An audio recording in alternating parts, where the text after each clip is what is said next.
What's going on, Drinking Boys? Brand new podcast coming right at you, but you know what we got to do first. We got to talk about those things that generate a little revenue for the show.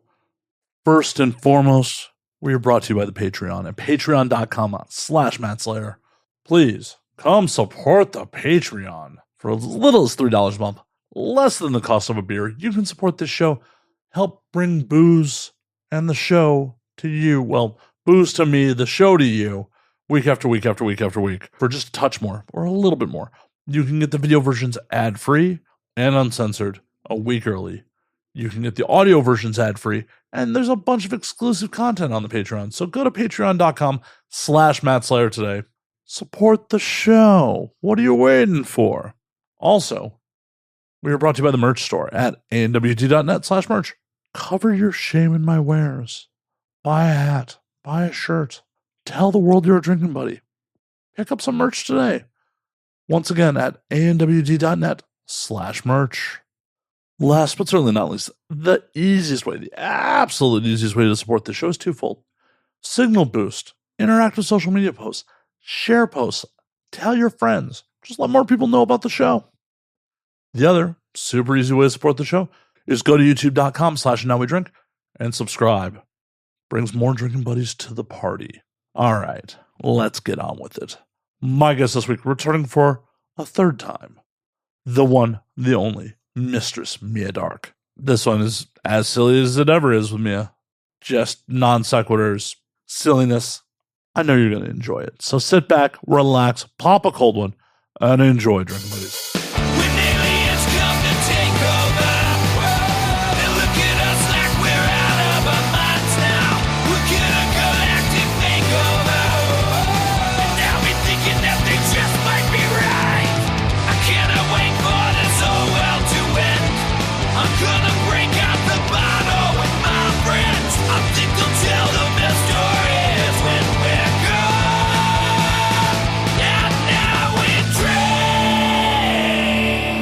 Things and stuff contrary to whatever the internet says, because never listen to the internet, kids.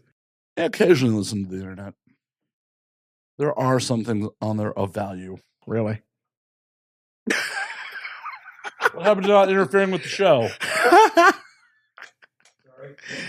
I didn't even get my first drink for it. That's ooh boy, howdy. Well, at least we could just take it from the top. I can tell you right now, it's too smoky here, or it's been too smoky here. I know I'm going to cough. I know he's going to cough. And apparently, third is going to cough. So, I mean, you're allowed to cough. You're on mic. Yay. Someone may pay good money for that. See? You already know. Every fucking time I come here, I make some predilection of like, I'm going to semi-molest this microphone. And I don't know why. I watch your other shows and I'm like, it's been so long since I touched it inappropriately. You're not alone. That mic gets more action than I do. That mic has definitely been in more performers' mouths than me.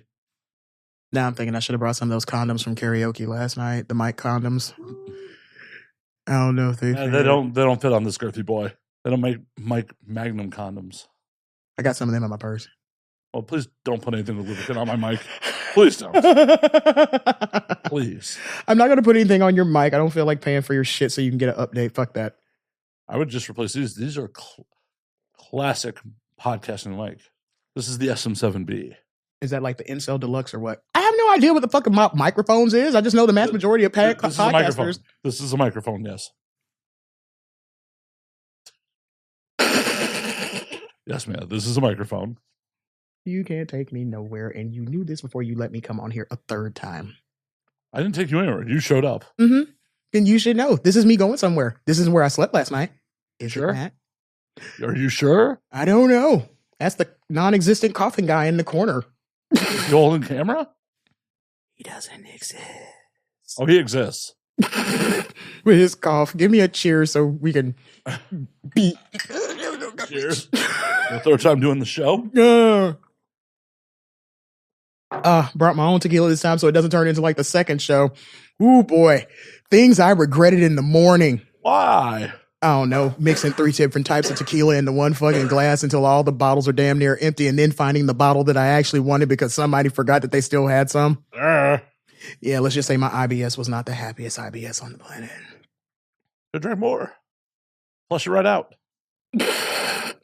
Wasn't time for a colonoscopy, but I just didn't want to hurl around in my bed and writhe in pain because it felt like leeches were going through me that next morning. I was like, oh. Drink more. Bad decisions. No, you just got to drink more. I'm not gonna lie, I did put an Angry Orchard on top of it, thinking like the bubbles would help, and they really did. Like, I was surprised myself. I was reaching at straws, man. Like bubbles will help. Sugar. You know what it was? It was that feeling like I just needed one really good burp and like I'd be better. Like, you're dying of cancer, but like one good burp and I'll be all right.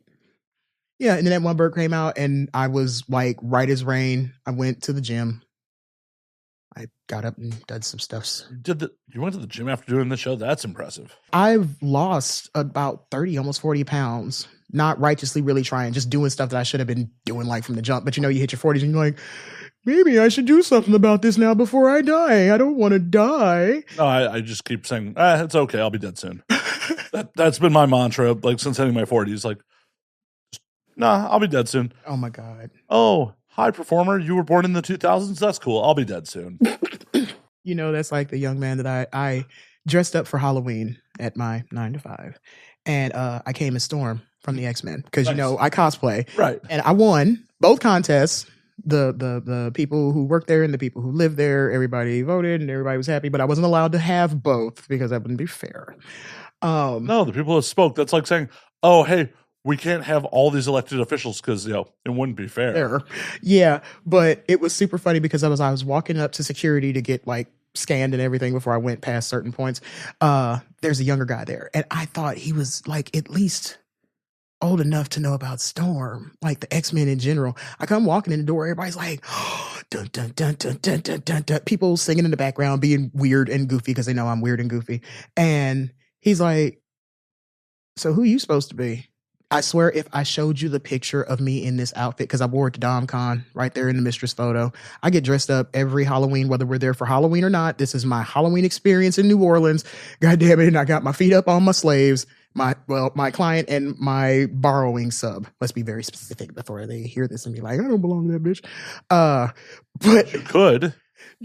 If they wanted to. I'm very big on consent. I don't force anyone to be with me, but like, I ain't trying to be funny, but the girls are starting to look nicer as I'm losing the weight. So you might want to go ahead and hop on board. Right. Get in now.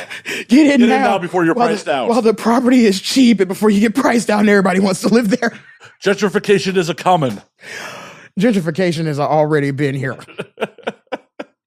Oh my gosh. I miss doing this. I love this fucking show.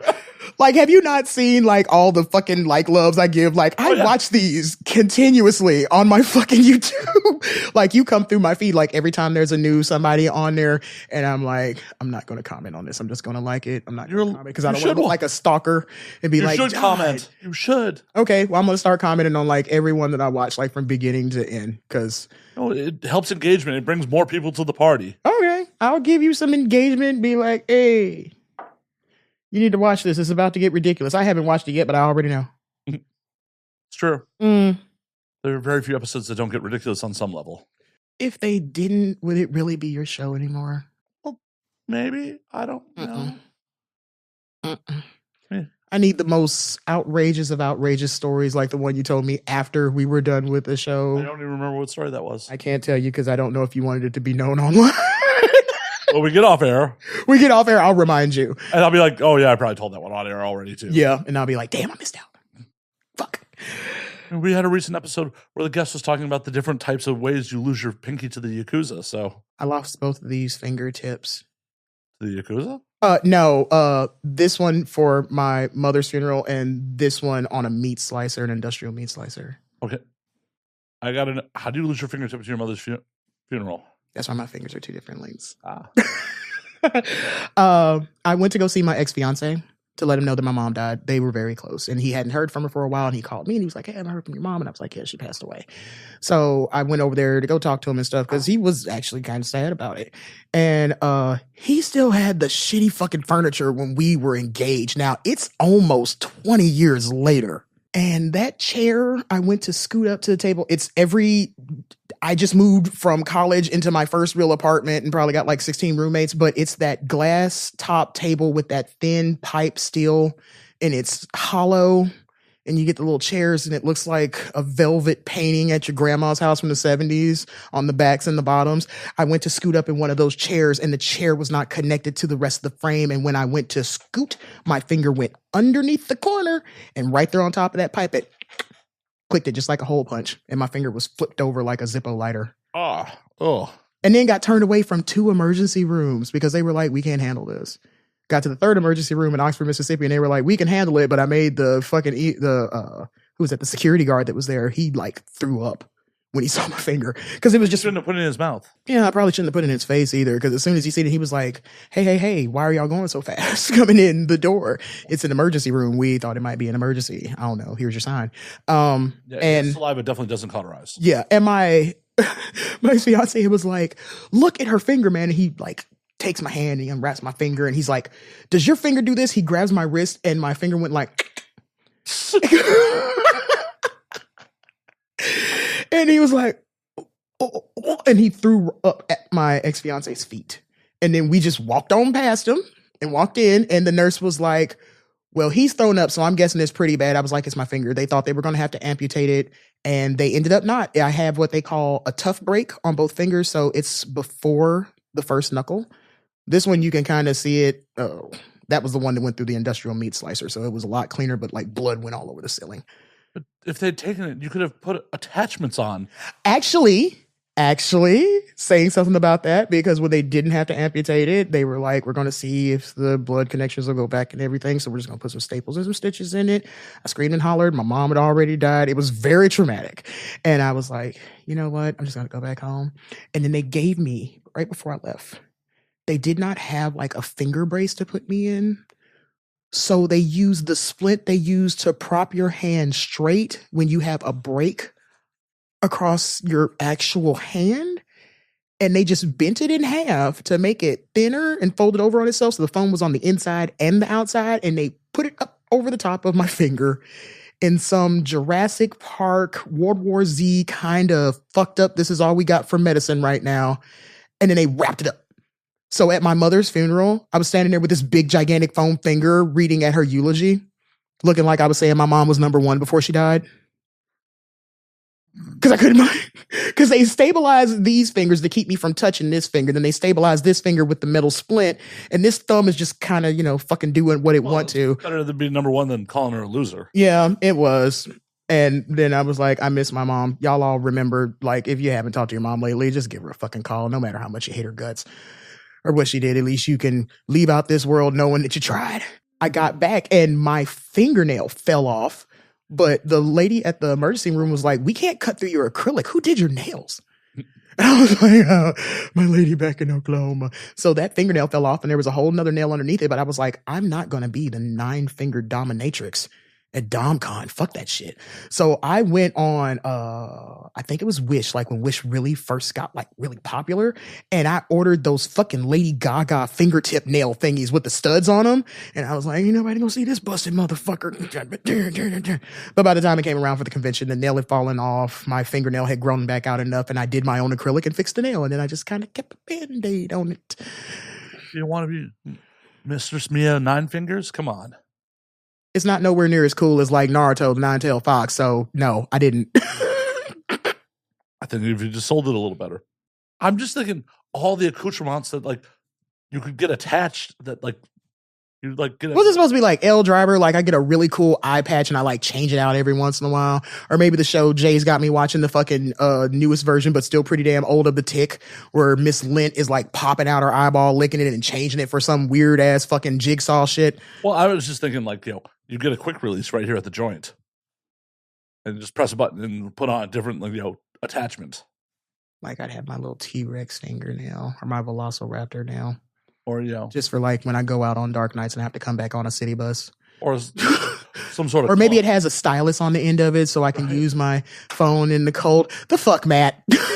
Stylus, a little claw for scratching subs. I need a drink. Maybe a cat of nine tails, like a little cat of nine tails for the audio audience. Look I'm getting right now. I can't with you. It's too much drinking. It's too much fun. It's too much frivolity. And then you add something random as fuck out of nowhere, like, hey, if you did have to get that motherfucker taken off, Inspector Gadget attachments. Oh, yeah. Do it like Dr. Claw and like just get replaceable bits and pieces. The fuck, man. I mean, if you had to go through that tragedy, why not? I love you, but I worry about you sometimes, babe. What's to worry about? My fingers are all here. Your life ain't over yet. Same thing I thought when I was in my 20s and then again in my 30s. I know. I keep waiting. Amen now. Not while I have stuff in my mouth. You're asking for slightly you already have all the plugs and wires up off of the floor so people don't trip. I remember that last time because apparently we can't look down because for the folks in the audience who aren't seeing this and even the ones in the audience who do see this, Matt's living single guy life. Everything is black, just like his soul. Carpet's black. Blackout curtains black.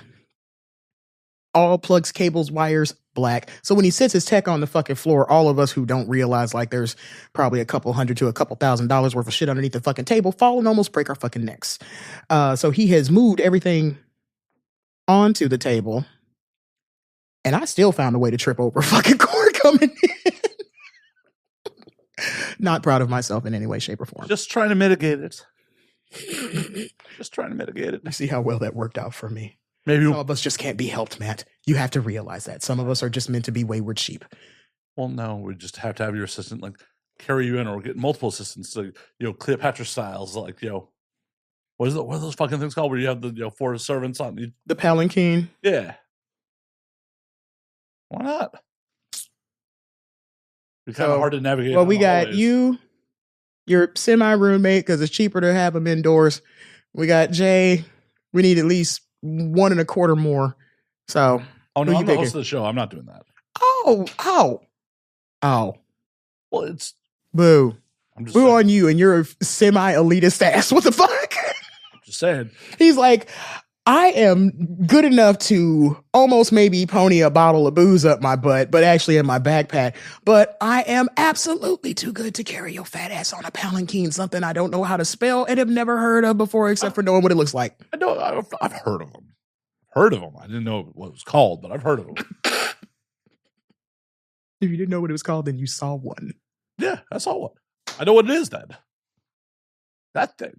We're not going into semantics. The show has just started. I know I have at least another good hour to fill in for you of randomness. Ask me something about the past year. I dare you. You dare me? I dare you. Ask me something random about this past year of ongoing experience. When was the last time I was here? Wait a minute. But what if I want to ask you about 1997 instead? I can tell you about it. I don't know how interesting it's going to be. I don't think that a 1997 that involves you would not be interesting. 1997, I was in high school. I went to prom with my cousin without knowing it was my cousin, and then I quit high school. That's a good reason to quit high school. Well, it wasn't because of that. It was because of racism. It was a completely different bucket of fish. Cousin was racist? No. Our principal was. Yeah, it'd be really weird for your cousin to be... He got mad because he got caught fighting a special ed teacher, and it was one of my family members who caught him, and then suddenly my family member lost his job for stealing after working at the school for over 20 years. You shouldn't have asked to join in. That's rude. From my dad's side of the family, I come from a very small Friday Night Lights kind of town. Like football and sports are really big. Education is in there somewhere. But if you can throw something, chunk something, slam something, get it into a hole of some sort, we might have an opportunity for you to leave. That's it.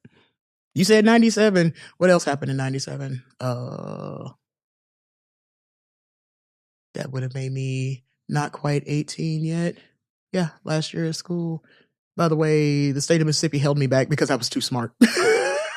Sounds very Mississippi of it. Yeah, I left Cleveland, Ohio, and I had been advanced to the 10th grade at a 9th grade age. And when I got to Mississippi, they didn't recognize any of my classes.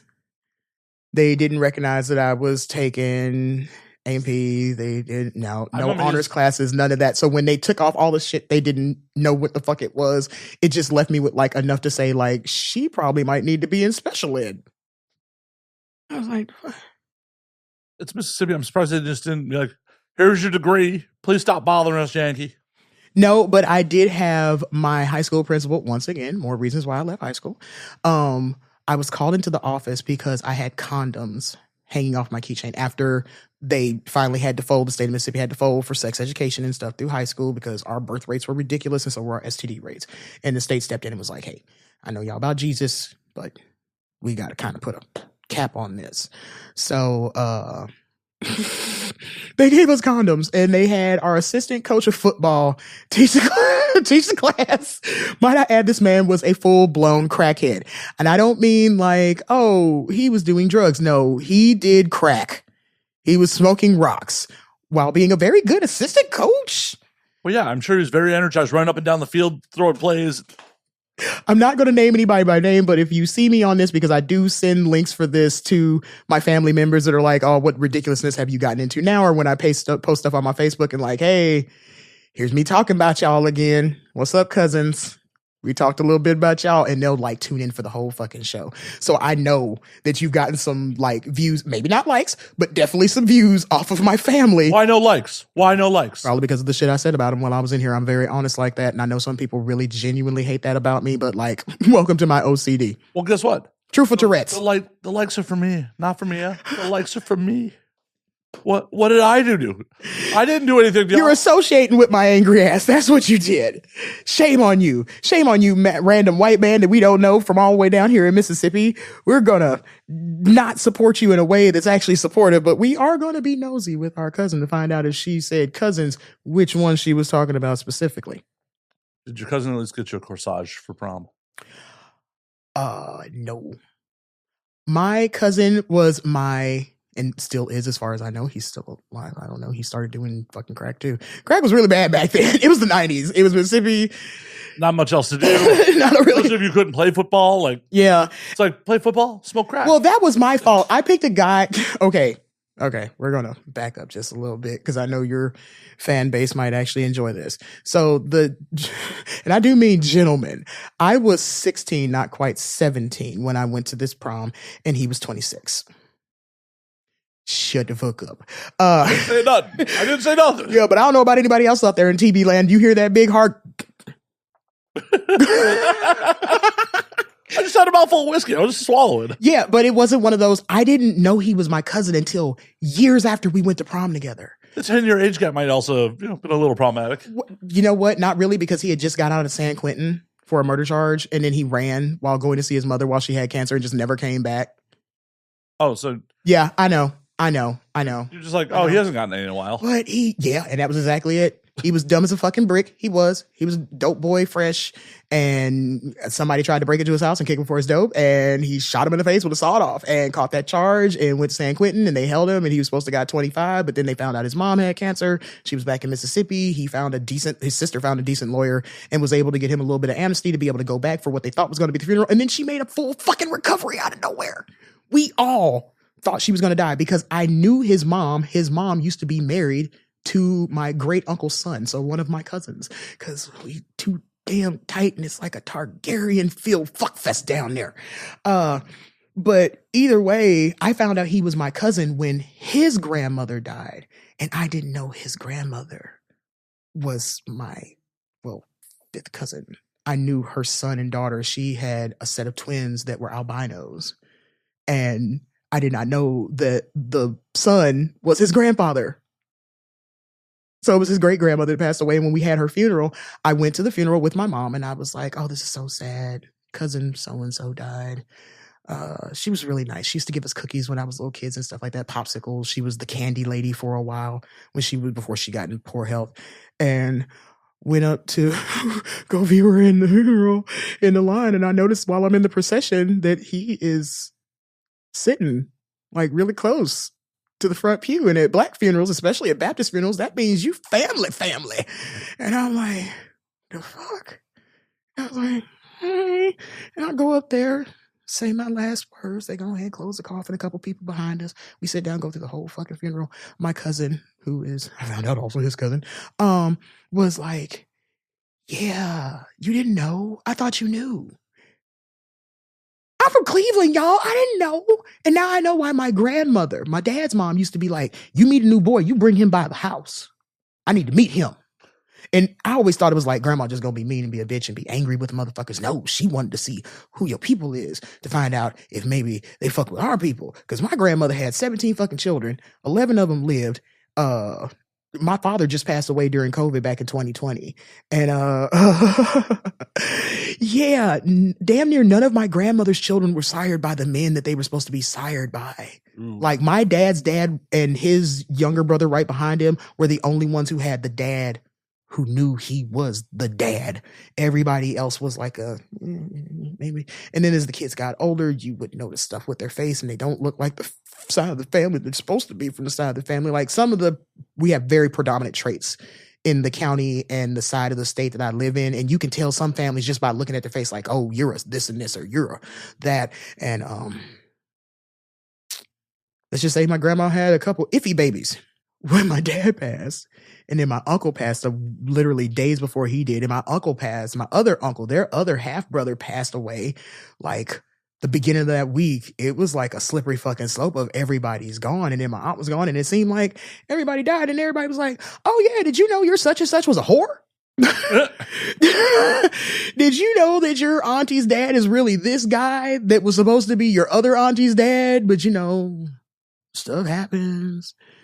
And you're like, God damn. It's just like, and I thought that was just going to be like my dad's country ass people. They're down in Mississippi. Like we're thinking slack jawed yokels. But then you have my mom's side of the family and she comes from people who are well educated. They're coming from like the Great Northern Migration. They went and got their educations. They went off to the army, other military forces, came back, had homes, all this shit. Found out from my uncle, since the last time I did the show with you, that my grandmother's baby sister, my favorite great auntie, Lil, apparently came out here to California and robbed a bank with a motherfucker and was the getaway driver and did 8 years. And my uncle was like, I remember when me and your mom were kids, because he was like maybe between 7 and 9. My mom would have been an early teenager, like a tween. And yeah, he was like, Aunt Lil just disappeared for like 8 years. And Granny and Granddad told us that like, or Mom and Dad for him, told us that like she went on a vacation. She met a man, they were together, and she was living in California now. Now, if we had known that man was like DOC, I probably would have thought something different of my great auntie. But as far as I was concerned, it was her and Uncle Walter. And that was like the lady who gave me Philadelphia breadsticks and butter. You can obviously be both. Apparently. Obviously, she only did 8 years. No one died in the robbery. It's fine. That money's insured. She also used to date Don King, I found out. Well. And I was like, is there anything else y'all want to tell me? Like my Uncle Ronnie, who lives here in California that I do not associate with for completely different reasons. I found like, I remember thinking as a kid, even as like a little one, that Uncle Ronnie's probably gay. I've never seen him with a woman. He's never brought a lady home. Uncle Greggy was bashing through bitches. Like he always had somebody new with him at home for Christmas when I was a kid. Like, hey, remember your auntie? No, I only remember you being married to one lady, so I don't know who this lady is. There was a couple ladies. But he was like, oh yeah, your Uncle Ronnie, he's a whore. Me and him almost got into a fist fight. He was fucking the woman who is the daughter of the guy who owned the mass majority of the property that makes Los Angeles for a while in the late 80s, early 90s. And then he said, yeah, me and one of my best friends almost weren't best friends anymore because your Uncle Ronnie fucked his wife. Uncle Ronnie. You know, that dude looked like Malcolm X, but with a fro and thick ass glasses. Uncle Ronnie. And he was like, yeah, your Uncle Ronnie had that dog in him. And I was like, and until he showed me pictures of like him being sloppy at like stuff they went to after my uncle came back from Nam, I would have never believed it. So it's like the older I get, people just keep telling me more. Like I remember being little and my mom like hanging out with guys that I just thought had really cool motorcycles. Come to find out my mom used to be in a motorcycle gang. These things happen. It's like all these people had lives before you came into them. Yeah, and I'm like, who the fuck told you got to do that? Right? Nobody told me nothing. I just sounded like an angry old lady. And now me and that same uncle, because it's him and my Uncle Ronnie left, my mother and their baby sister has passed since then. May they both rest in peace. I miss y'all. But me and my Uncle Gregory have grown this new respect with each other because of our hate of Tesla trucks.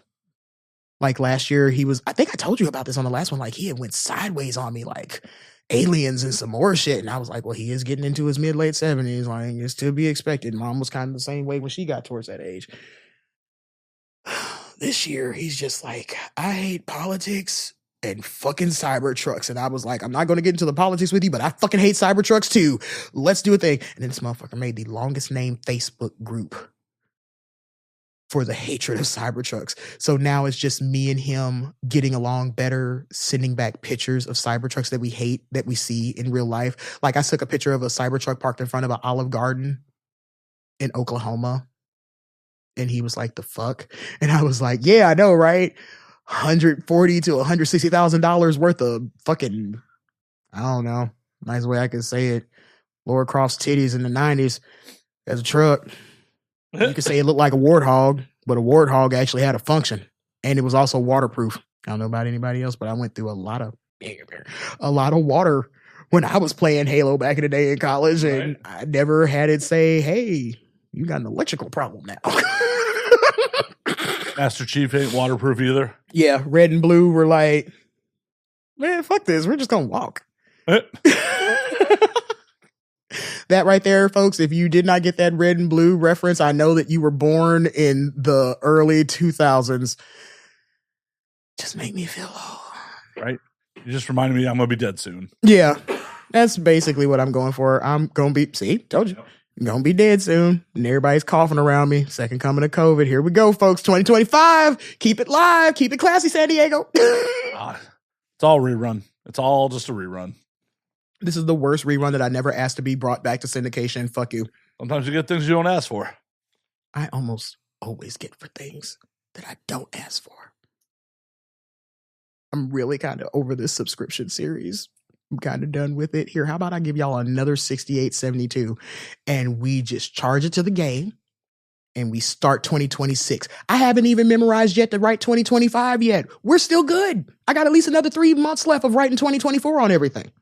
Yeah. So before I learn anything new, just switch this motherfucker over. I'm happy that you already decided to show me what it was. Like, no sugarcoating that shit. It wasn't like, oh yeah, this is gonna be my year. Oh yeah, no. It's like, I got sick on New Year's Day. Like I came down with a cold on New Year's Day. I'm like, okay, this is how we're gonna go. This is how we're gonna go. This is how you talk to your father. Yep. Yeah, this is how this is going. And it's just like, oh well, we get some random terrorism week 1.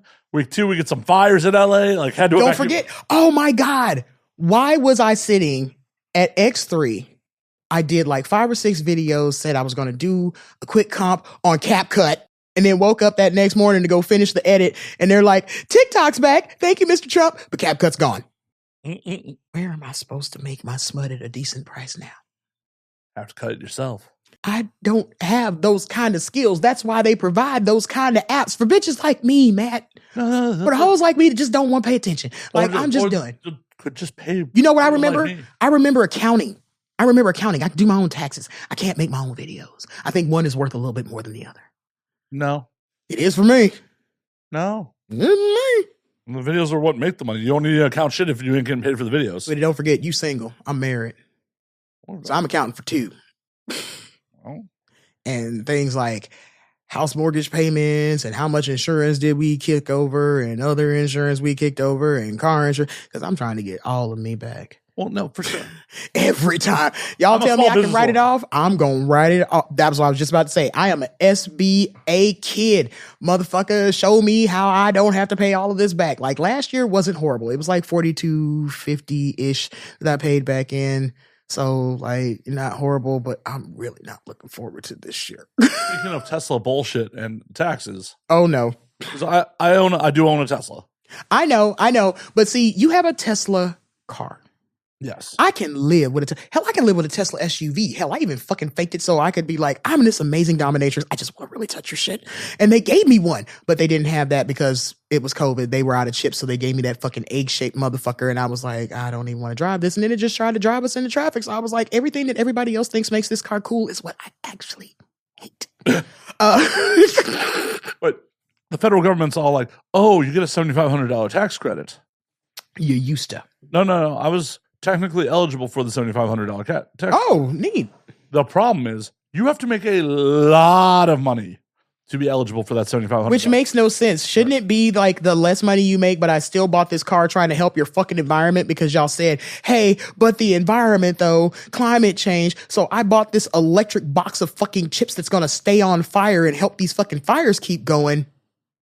And you're like, es no mucho more for you. I'm sorry. Oh yeah, no. I'm like, no. I do my tax. I'm like, it's like you're not eligible for any of it. I'm like, what the fuck? Because I'm self-employed and small business. I take $25,000 out of line items of expenses to see what I do. Like, oh, you're now eligible for $1,500 of the credit, but you now owe an additional $5,000 because you took that $25,000. When I was looking at the code last year, I was like, what the fuck are they doing? Because like, if it's anything that I don't understand, I'll run it past my CPA. I whip his ass enough for him to be like, hey, take a second look at this. I just want to make sure I got all the numbers where they're supposed to be at. I don't want to be having a girl math day randomly. And my CPA was like, everything was good. And I was like, I was thinking about maybe getting an electric car, maybe. Shut up. Just humor me. I wanted that money. Well, I wanted that off so I wouldn't have to pay so much in, if anything. Because with me and my husband filing jointly, I'm like, I love you, but I don't want to pay for you like that.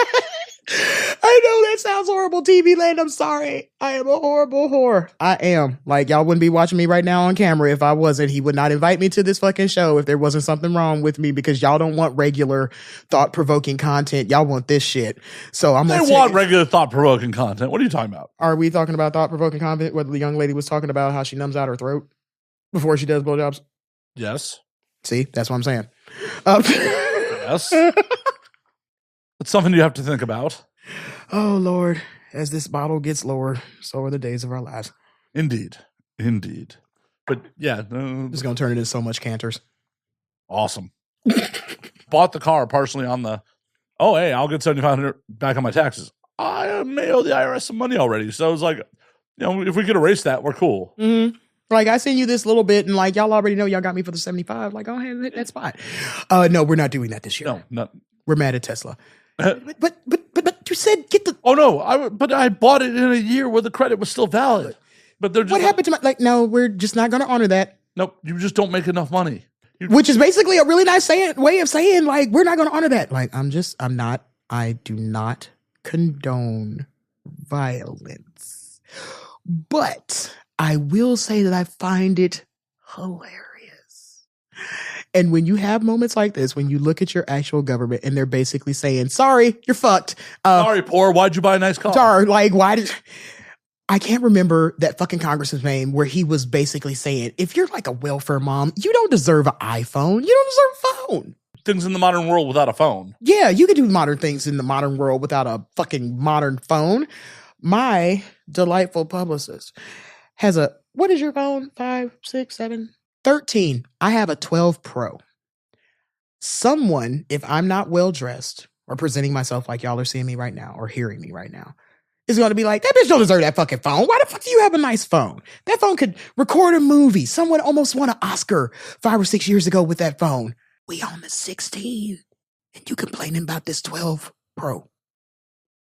Just because I don't look the part. I am so poor and or homeless or lost or just escaped from a home of some sort looking that I should not have nice things. Well, that's how you end up on the show. Yeah. That's how you end up here. Thank you for reminding me of that, America. I appreciate that because I love being reminded every day that I'm not a fucking enough. Dead ass. Just tell me, like, this is, you know what this is? This is the equivalency of like every bad relationship I've been in. You're enough, but not enough. Like, you're just like when I found out last year, I actually have ADHD. I went and did all my testing. I paid for it myself along with my kick-ass insurance that I pay for. Why would you pay for something you already knew? Because you know what? I wanted the fucking paperwork to say, like, here is your proof, bitch. No more you just thinking in your head something is wrong. Here is your paperwork.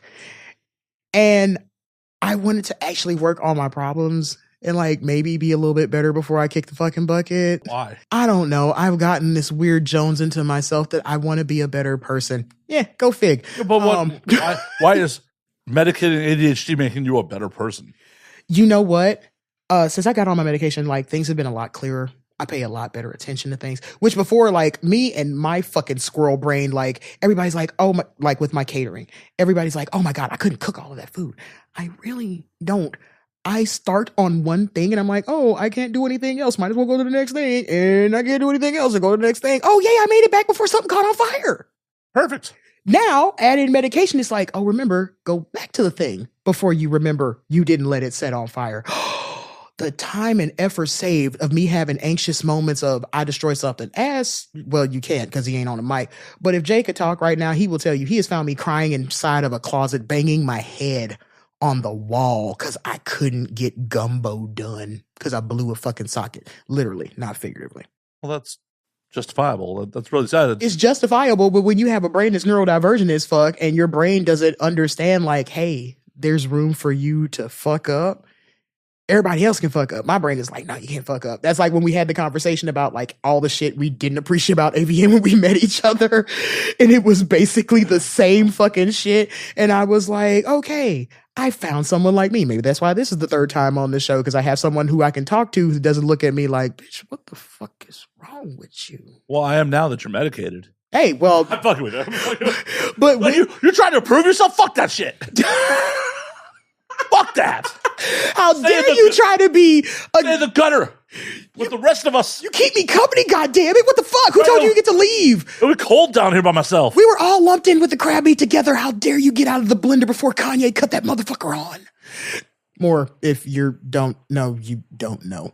It's not even if you know, you know. Now it's like I'm over 40 and it's like, does anybody even fucking care anymore? Somebody said on one of my interviews that I did with you that I am extremely animated. The interview I did with Horrible Decisions during ABN last year, my wig started peeling off because I had been out on the showroom floor all day and I didn't pay any fucking attention. So I'm going back through YouTube and I'm looking at the comments and somebody was like, why didn't nobody tell that woman her wig was going off?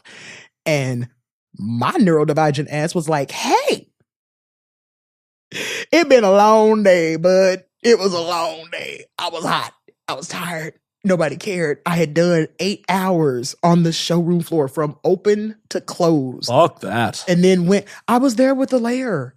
Like, I know a lot of people will be like, why would you put so much time into something you're not making money off of? And I know this is going to sound corny as fuck. But I remember when I first started in the industry and there wasn't nobody that looked like me. Like nobody. And the people who did kind of look like me didn't want help because they was worried about their money. So I decided like I was absolutely going to be the complete opposite of that. And if it means I got to show up for these shows, if I got to get fussed at by people, because when we went to X3, we were there first. We were the third and fourth people to show up. The email said no later than 1:30. So inside of my professional brain, that means I need to be there by at least 12 o'clock because I'm not going dressed. I'm going to go in here looking like the homeless and I'm going to come out looking like the shit. Makeup, full hair, fucking short ass dress, tight ass corset, titties up to this motherfucker. Because that's how I do. I don't have to come in and impress anybody. My bills are paid. Hell, you show up for this 25 minutes early. Yeah.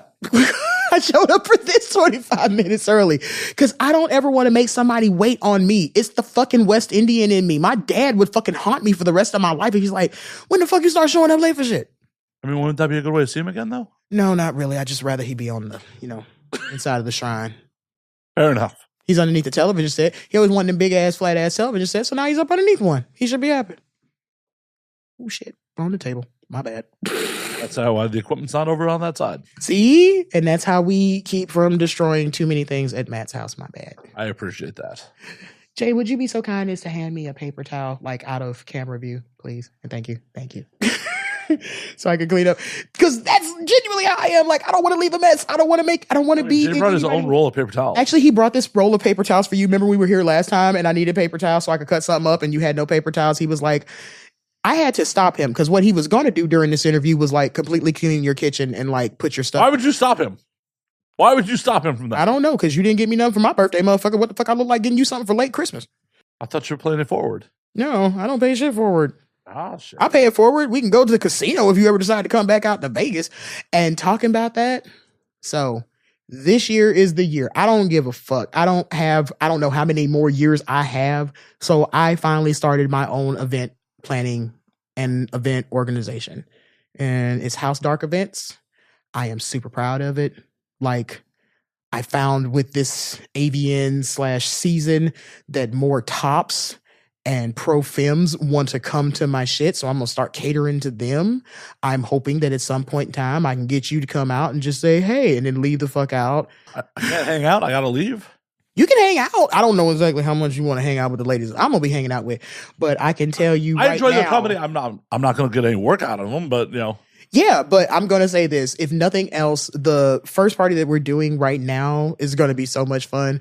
I've never been so happy to work with some other ladies and like us all be like sociable. Like nobody has any no drama, no problems with anybody. Like my Dom daughter's going to be there. This is going to be her first real doing an event and or party that is not like somebody's private thing or somebody booking her, because she's 70 this year, y'all. Oh shit. And I know, hold on a second. I'm just going to ever so slightly reach over to the side so I can grab my phone, because I need to show Matt a picture of my Dom daughter who is 70, and he's going to be like, and use a lion ass whore. Because when she told me how old she was when I first met her, when she was 64, I believe, no, 63. I was like, bitch, I ain't never looked that good in my life.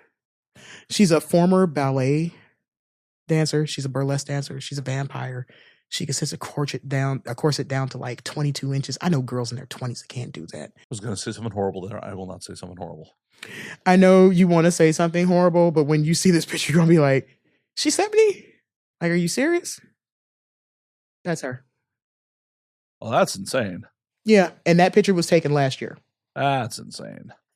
But like, hold on a second. You sure she's not actually a vampire? You know what? If I wasn't that person, I would have asked her the same thing, because like I just got finished working on the website. This is her, unfiltered, unedited, just a different background in the background. She's 70 in a couple of months. Her and Mistress Cyan are the same age. Are you sure she is not a real vampire? Have you seen her during daylight hours? Yes. I've seen her during bunches of daylight hours.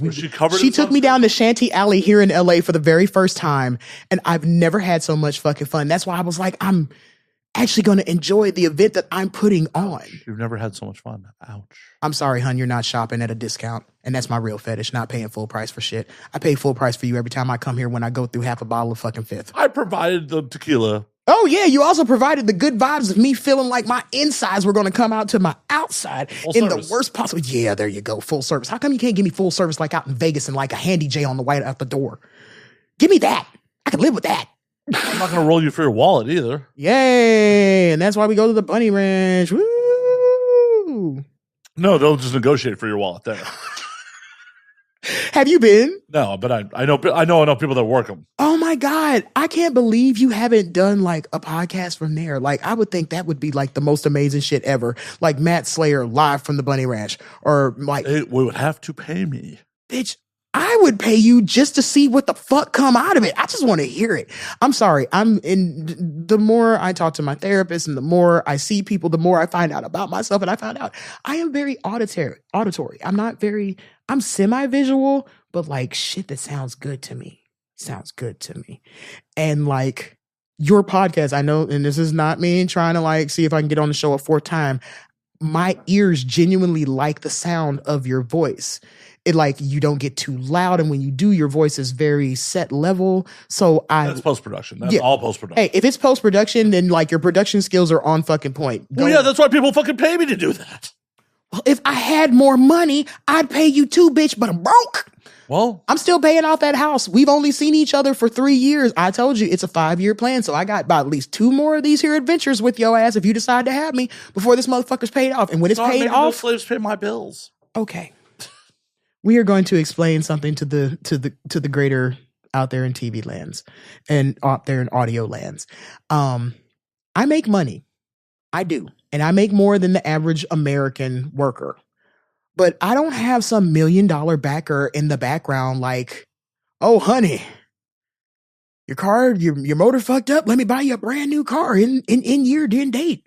Hell, even maybe next year date. Get you something brand new. Something made by Chevy. I have a Chevy Captiva, y'all. A car that was only literally, a SUV that was literally only made by Chevy for 3 fucking years. That's how I'm living. And I'm okay with being okay with that. But guess what else I have? I have an awesome fucking husband at home that just told me today on the phone he will always be my cheerleader, no matter what the fuck is going on. There's nothing quite like that feeling of... Oh, you're doing his taxes, of course. Fall back real security. And I charge him for doing his taxes. Really? I do. I charge him exactly $50. And you know why? So that he's able to write off part of his taxes. I'm charging more then. I'm still a fucking sadist. Fuck you. Charge him more. He could write off more. Yeah, he could, but I don't feel like helping him that much. I feel like helping him a little bit. Like the rest of it, you got to work for it. Yeah, but it's money coming to you. Not really. His money is his. My money is right. If you're charging him, you could afford an editor.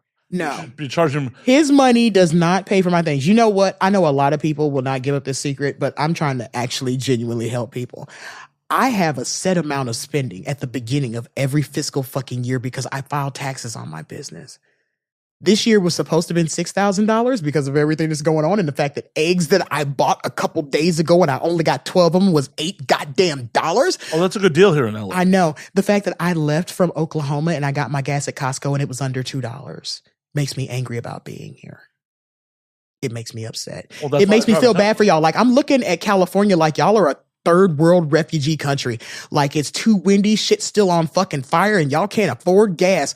I just spoke with a coin dealer today and he was like, you know, folks in South Carolina were like saving up all their silver because they didn't have money. They couldn't get into ATM machines. And I was like, well, that's fucking scary. You can go ahead and take them motherfuckers. Because I don't need them. I've literally been sitting on them for 5 years and had almost actually forgot about them until I told Jay about them. And he was like, oh, you can bring them with you next time because the closest coin dealership to me is almost 120 miles in one direction from my house. And I was like, cool, I'll take them with me on the plane. It's right around the corner from your house. Cool, we're in California. Y'all do shit like that. That's what the fuck I'm going to do. I mean, you could definitely sell them in Vegas. Yeah, I already sold them. Oh, okay. I kept the coin that was from my father. Apparently there was this family tradition. The year that you were born, you got a silver head dollar. And my father was born in 31. So they did not make that actual dollar then. So he didn't get one until 34. So I kept that one. The gentleman was like, it's very, very worn. It would just be sold for silverweight. And I was like, you know what? I'll put it on the altar. And a penny that I didn't know at some point in time during the United States' history, they made a penny the size of a quarter. I did not know that. I didn't either until today because I thought it was a quarter. Or actually, I thought it was a token. Like a bus token? Yeah, I thought it was an old bus token. It said, what was it, 1897 or something like that on the front of it? 1893. And I was like, well, that would have been around my great-great-grandmother's time. So I could totally see this coming. But I always thought it was like a token. But then I thought about it after he said something. I was like, we're in Mississippi. They didn't have any public transportation back then. This is a penny. Okay, learn something new. What's it worth now? Absolutely nothing, and I kept it. And I'm gonna put it on the altar and be like, "Hey, Dad, got your shit back. The stuff that was worth something because you put me in $89,000 worth of debt. $89,000. I'm down to a little bit under $13,000 of paying it back since 2020. What is medical bills and such? Not medical.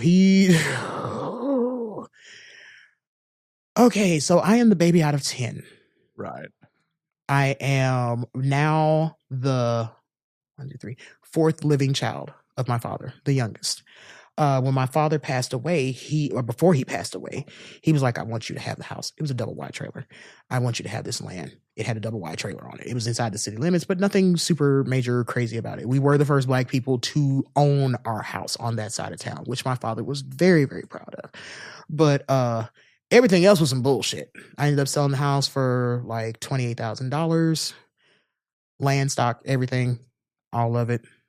I was able to chisel a little bit of that off for the past, since I would say October of 2020. I've been paying off like a couple grand a month and whittling down at 89 grand. And now I'm down to like a little bit shy of 13,000. And I'm really fucking proud of it because I did it all damn near off of sex work in the state of Oklahoma. Fuck you, state of Oklahoma. I hope everyone that works for their mental facilities croaks.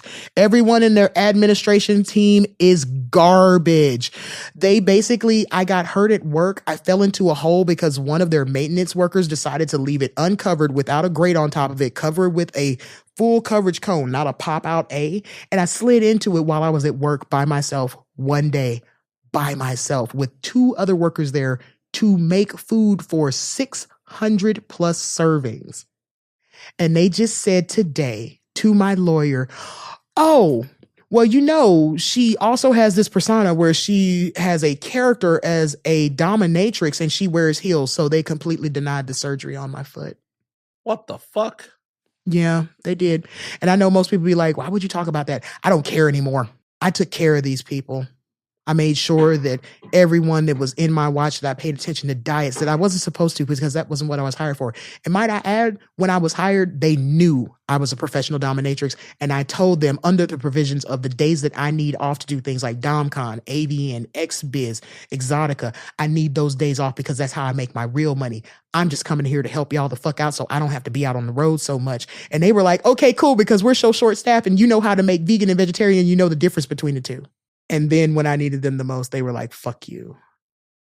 And I was like, y'all picked the wrong one. You donated to the Luigi Legal Defense Fund then? Oh, baby. The Luigi Legal Defense Fund, I did actually donate $50. And I know everybody's like, oh, it's $50. I didn't have to donate shit. Nope.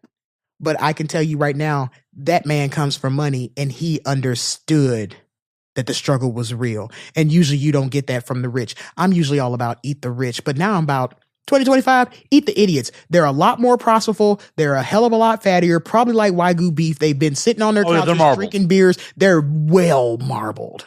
Oh my God. I've had 4 or 5 conversations now in less than 30 days about cannibalism of stupid people and rich people. Something is wrong with me. I was like, man, we have so many more idiots than we have the rich. I didn't really think that plan all the way out. The rich are the 1%. There's billions of us on the planet. That's not enough to feed the rest of us. Get the idiots. There's so many more. They're like tauntauns roaming across the fucking frozen plains. Yeah, but they're full of carcinogens. There's worse shit you could die from. If it makes me feel, what did the man say? If it makes me feel better and it don't do anything for anybody else, why the fuck are y'all trying to stop it? Oh, I'm not trying to stop it. Hey, Jay, can I have another gigantic ice cube? May I have one as well? Can we have 2 gigantic silicone trays ice cubes? Because this man is, you know what? Everything about this place reminds me of my second and third boyfriend, including the fiance that I lopped my finger off in. Full speed bar. We have stuff for cleaning, but it looks like it hasn't been touched in a minute, and everything else looked like it got blown up to shit. But fuck it, we got space to fuck. And that's my life. And that's really all we need. My last random hookup, she's like, do you room? I'm like, you'll have to excuse what the shape of things at the moment. The shape of things. That sounds like Jay. He was like, you have to excuse my house. It's a mess. And all I could think was, my house is literally covered with everything that didn't go in my bags, and my husband was left there to clean it with no idea of where it actually goes, along with 4 dogs, because my great niece has dropped off her puppers at my house while she's gone stripping in St. Louis, because this family don't care what kind of boots you wear. Everybody is respected in this sumbitch for your job. You got on stripper heels, you got on them fucking caterpillars. Don't make a damn. Damn right. Now, it was one of those because I got a bidet, there was no toilet paper. I want a bidet, but I feel like my husband wouldn't know how to act with it. Oh, I mean, it's great. It power washes your asshole. I know. And that's the main reason why I want one. I will stick my hand out so I'm off camera. Excuse me, internet. But, a bidet doesn't do, any good for having the toilet paper at the front end. Hey, man, if we're doing that whole don't eat with your right hand, I'm scrubbing that motherfucker every time I'm down there. The fucking hand soap is right there on the sink. Just a little squirt, a little wipe, little spray with some hot water. And if you got one of those really cool bidets, you get hit with the warm breeze underneath there. Have you ever had the bidet with the fan in it? Oh, yeah. Oh, man, that's the most amazing fucking thing on the planet. Well, I had to apologize after I finished dinner that, I'm sorry. I feel like I used you horribly. I'm sorry. I didn't mean to do you like the disgusting whore you are, but Jesus, that was good. I meant everything I did. I mean, it was just one of those, she went for the post nut urination, clean it out a little. And I'm like, I'm sorry, there's no TP. Oops. Yep. And that's why we have Plan B, ladies. Let's hope that it keeps staying that way. I have a vasectomy. You don't need Plan B. Oh, yeah, I forgot.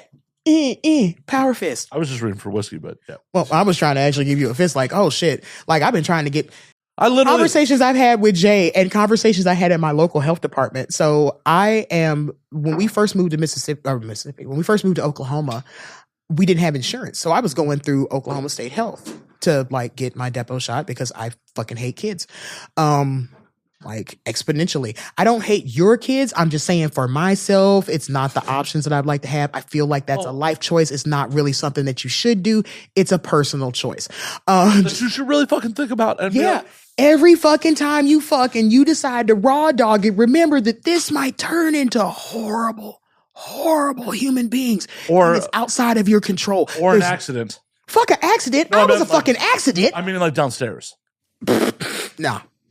I was a fucking accident. You're here. They obviously didn't push down enough stairs. No, my mom and dad were fucking at the Red Roof Inn over by the Thistledown track, and anybody who knows where Cleveland, Ohio is can figure that shit the fuck out. Here you are. And here I am. My father was well into his 40s and was not expecting another kid. I am 24 years separated from my closest sibling at 46 years old this year. Yeah, I was an accident. My dad was still busting nuts and getting around like Tupac at a slumber party, and nobody stopped him. And then he was like, "Oh yeah, I got to put a cap on that shit. Fuck that shit." And I was the last one, so I'm the baby. Well, that's why I got a vasectomy because I don't like condoms. Nobody likes condoms. I told my husband and my health workers while I was at the health department, like, they got a fucking tutorial for everything on YouTube. I'm sure I can figure this shit the fuck out. And the lady that was at the front desk, Lord bless her soul. I feel so bad for her because she is not been there for years. She had not even been there a month. The other nurses and staff I have been dealing with for years. Like my case file is thicker than if you took 3 of your laptops and put them on top of each other. They just got finished dumping my case file a couple of months ago and it's already getting back, like big back. And the woman was like sitting there at the desk, like that look of concern for my husband while wondering like, where would she get the equipment? You shouldn't do that at the house. And the nurse who just gave me my depot shot comes up behind her and she literally rubs her on the shoulder and she's like, it's okay. It's okay. We know you haven't known Miss Mia long. They don't even call me by my government name. They call me Miss Mia. And they're like, oh, Mia's here. Let's hear the last stories of the craziness of the road. A couple of them have a couple more people who have watched your podcast to see what the fuck I said about back home on there. And she was like, she's serious, but she's not serious. Like, if she could figure it out, she'd totally do it. But like right now, she hasn't figured it out. So everybody's safe. And this lady's just sitting at the desk like, oh my God, y'all just let her be, outdoors by herself without adult supervision. And the main nurse, once again, who had gave me my shot was like, oh yeah, she's fine. This is fine. This is good. She was basically that dog in the room full of fire wearing the bowler hat. Yeah, that was her. That was her reaction to this. Like, this is the normal for her. We're used to it now. Par for the course. Yes, because like I told them about when I did this show and getting in on IMDb, just in case apparently you want to know, maybe I've done this show so much because I'm trying to see where else it will push my career because I have never been listed on IMDb before until I did this show and Horrible Decisions. And I'm like, thanks to both of y'all motherfuckers because y'all put a bitch on map. My uncle was like, something made me Google you by your stage name and all this shit came up. And he was like, now, before it was like, that shit ain't kosher. And now he's like, that shit's pretty fucking cool. Like, you out here with horns and doing, oh God, the guy he's seen the pictures from Jack Steele at Sanctuary when I lit his ass up and put like 200 acupuncture pins all through his body. Yeah. He was like, I'm not usually into looking at naked white dudes, but that was pretty fucking cool. I was like, oh my God, I'm great. Thank you. And like that brought like a little kid smile back to my face. Like when I was his favorite niece and he was my favorite uncle. Well, I'm glad to bring that childlike wonderment of your life. I know, right? Oh God, that one was harsh. I don't know. That was swig was. You poured it yourself. I know, but I've knocked the top out the bottom. So we're like going towards the 1800 label. Mhm. Well, we're past the top of the label. Like, y'all have to understand, I've sat on this show and drank almost a whole fucking fifth. And I looked at your face like, bitch, you really gonna drink the whole damn thing? You shouldn't have invited me to your house. And what did we both learned something that night. No, I didn't learn shit. Yeah, I kind of didn't either. Why are you lying to my audience? Be like, this is an educational show that we're learning shit. Because you just said, I need these views and clicks and the algorithm to pay me some attention. And nothing says attention quite like education. Maybe you might need to change your situation a little bit. Nope. See? I'm an old white man. I'm stuck in my ways. You're not old yet, but you are white as fuck. Oh, I know. No, I know. I'm translucent. That's what I was looking at. I was looking at like, what the fuck did he do to his arm? Just leaning on the chair, wasn't it? Yep. Just leaning on the chair. He's 2 seconds away from being so clear you can see what he's thinking. That would haunt a lot of people. It haunts me now. What do you think I'm thinking, Mia? What do you think I'm thinking? Well, I know what I can tell what you ain't thinking. How I'm going to clean up this kitchen and that bathroom. Jay's here. Just Jay being here. That's the thunk. Really? Okay. You already put it in my head. You incepted that thought into my head. That thought of like, I was going to get a clean kitchen. God damn it. How dare you tell me about things that I don't actually get? That's like preparing me for a meal I don't get to eat. Like, I want to do the show again. And then you're going to deny Jay cleaning my kitchen. Well. See, now we're in a negotiation. The only real negotiation we had was like, hey, you want canters? Yes, that was the end of the negotiation. Well, the previous negotiation, we're in a new negotiation. Oh, Lord. What are you, Darth Vader? I've changed the plan. Pray that I don't change it again. This is a different situation. I swear to God, sometimes I think Matt only has me on the show because I'm a fucking nerd. And like all the other sexy, semi-naked to full naked people come on here, which don't get me wrong, I've strapped on like several humongous, ridiculous dicks to be able to get my porn cred, to be able to make it on this show. So don't think it's just like we're friends and he's letting his random black old lady friend show the fuck up. No, I make my smut. You take your ass to X videos and look up Mistress, Just Say Red, and I promise you'll either learn something about yourself you did or did not want to know. You know I have people on here that don't do sex work, right? Hey, and more power to y'all, but I do. Well, I'm glad you do. I'm sure you're glad I do, so I can show the fuck up and have something to fuck to talk about other than my random fucking family goings-ons back in Mississippi. I'm like, I believe we've spent an hour talking about that already. Hey, don't make fun. Don't make fun. Sorry, show's over, folks. Those folks are full of fucking information and entertainment that you didn't even realize you needed until you heard it. I was just told to not make fun, so apparently the show's over tonight. Mia's out. Don't make fun. Don't make me swallow the fucking seeds of the lemon either. I'm not making you do anything. I feel like you are, Grandpa. I feel like you are. Blinded by the white. Oh my God. I'm really mad.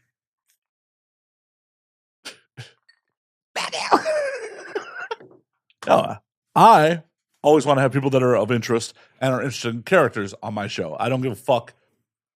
Like, it's an added bonus if you do sex. So are you going to be like the other guy and be like, you're so animated?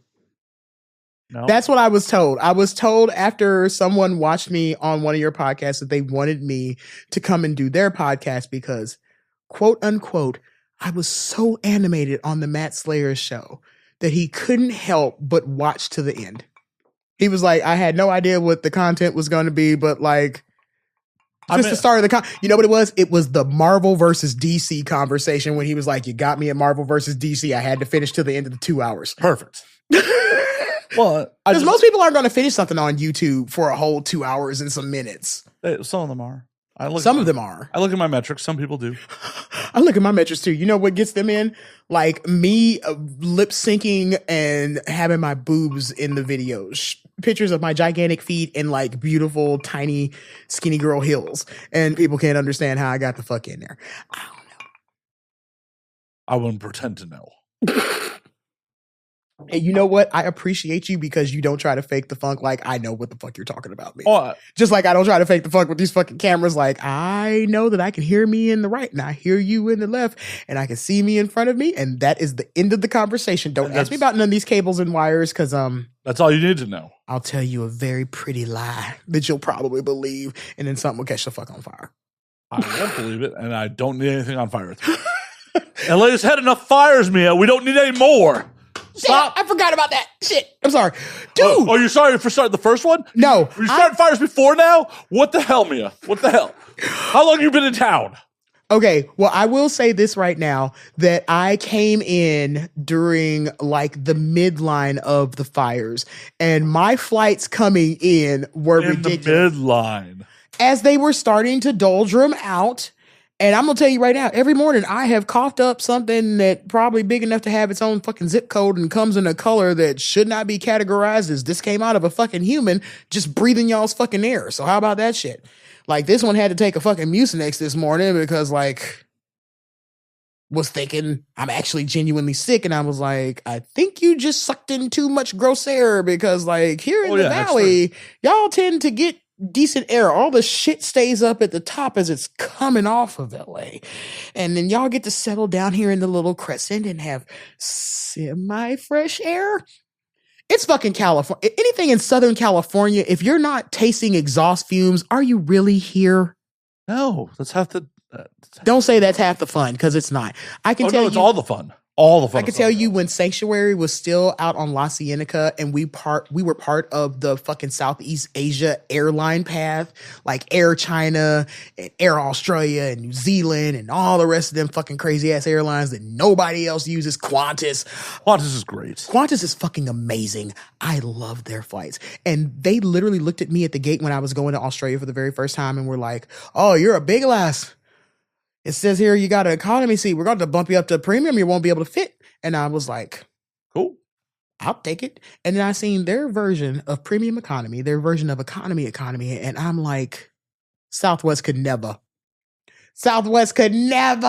Oh, international carriers are so much better than American carriers. And the food. I'm fat bitch. I'm big back. I'm about the food. They gave me the best yogurt, the best creme brulee. And then they were like, I was like, oh, how much are cocktails? I'd like to get an extra spicy Bloody Mary. And the very, very handsome New Zealand gentleman with tattoos all the way up the side of his neck, just being sexy for no good goddamn reason with this red coat on and this ridiculously flamboyant shirt that they make them wear, was like, oh, no, all the drinks are covered inside of the package when you get on the plane. Excuse me, sir? Oh, you didn't know? You can have as many drinks as you like. If you would like to ask for extras on your lunch or dinner, because it's a 17-hour flight from here to Sydney. And I was like, why you tell me that? Why didn't you just tell me, like, hey, this is a place for you to masturbate because the bathroom's bigger than your bathroom in your first apartment when you lived in Chicago. Like, you could fit 12 people in there if there was a fuck shower inside of it. Have you never been cut off in fucking on a plane before? Because I have. No. I hadn't. Oh, I have been cut off on, it's unlimited, free drinks. I have been cut off on flights. Well, I also did not do the And Now We Drink podcast of how much booze can you fit into a 20-minute segment out of a 60-minute hour. Oh, my best record is, I think, 4 drinks from LAX to San Diego. It's like a 40-minute flight, dude. Oh, it's only 15 minutes in the air. Oh, my God. I was saying, like, with the let's leave the gate, get everybody on the plane, 30 minutes, wheels up, here's your fucking cocktail peanuts, and roll out. Oh, no, they only have beverage service for first class on that flight. See, I know, okay, everybody go ahead and say, man, this bitch is country. I only fly Southwest. I'm sorry. No, I'm not. They've literally, in damn near 18 years of flying with them, they've only lost my luggage once. Oh. And might I add, because I'm broken and busted and old and shit, and I have like things that I need to wear on me to be able to walk sometimes. If you give somebody at Dallas Love Field $5, they will go ahead and put you on priority boarding. Fuck your $40. $5, and I can be on the plane first with military and everybody, because me and my brace and my busted ass knee and my busted ass back and my busted ass now ankle because of work. On your sky bus that you have to fucking pick a seat on. Yeah. And I'd much rather, you know what? Give me my pick of seat. Who took the time to check in first versus who paid the most for the fucking ticket? Let's make this shit like fucking for real, for real. I don't give a fuck. I'm like this in real life. I don't give a fuck how much money you threw at the fucking problem. that should not be the reason why you get to be on here first. I think it should be a real Mr. Beast games. We all run for the fucking flag first kind of moment. If I fucking clock in, I set my alarms for 2 minutes before it's time to clock into my flight. The only people I'm getting beaten by are the people who paid the $40 to get on the fucking flight first or have business class. And you know what? I will get on the flight first and still go to the back end of the fucking plane. You know why? Because I don't want to have to, I'm 6'3", bruh. Before I put on heels. No, I don't feel like randomly getting up so I can stand with all the other people because, they opened the fucking door. I want to sit here and wait till all of y'all repugnant motherfuckers get the fuck off with your babies and your dogs and your boyfriends and your girlfriends. And then I can pull my probably 60 to 75 pound bag that I didn't pay for. My other 100 pounds of freight that I didn't pay for. Y'all go ahead and keep paying for them bags and be like, wait for United to tell you, oh, we booked too many people on the flight. Let's drag you off like a Japanese and or Asian type fucking person that's a doctor and be like, fuck you. So I'm a Delta frequent flyer. And with frequent flyers, you get the awesomeness of like going to have a cocktail and some Viennese weenies. Oh, is that really worth it? Oh, yes. For me, it's not. I can eat when I get there. I'm the kind of fat that I can wait or not.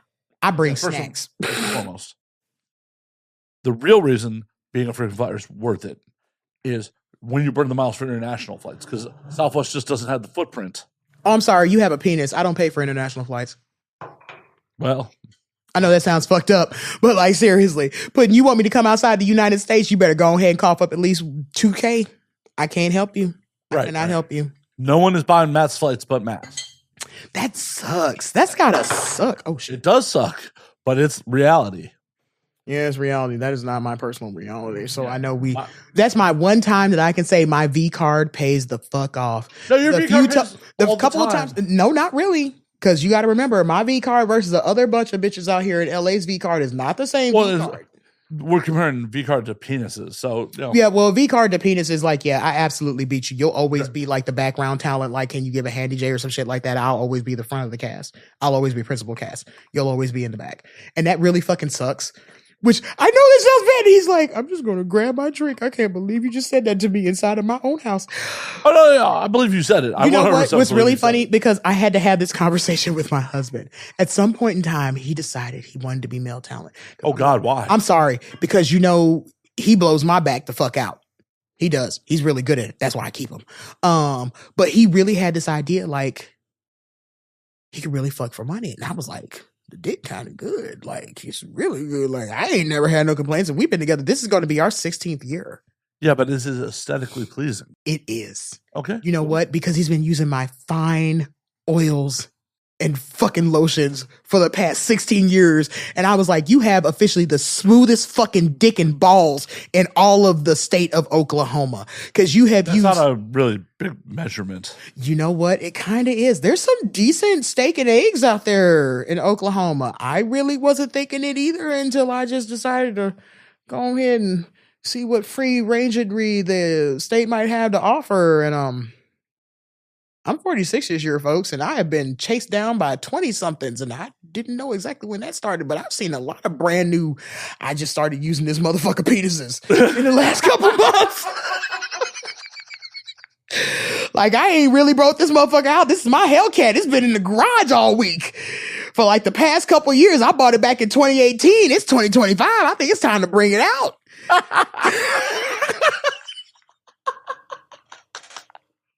You know how hard it is to make him do a fucking like guttural laugh. We have been doing this for like the last 3 episodes of like, can I make you lose your shit and or something come through your nose? Yeah. And I love knowing that like every once in a while I can actually make you laugh. Yeah, I guess I do no sell to a lot of people.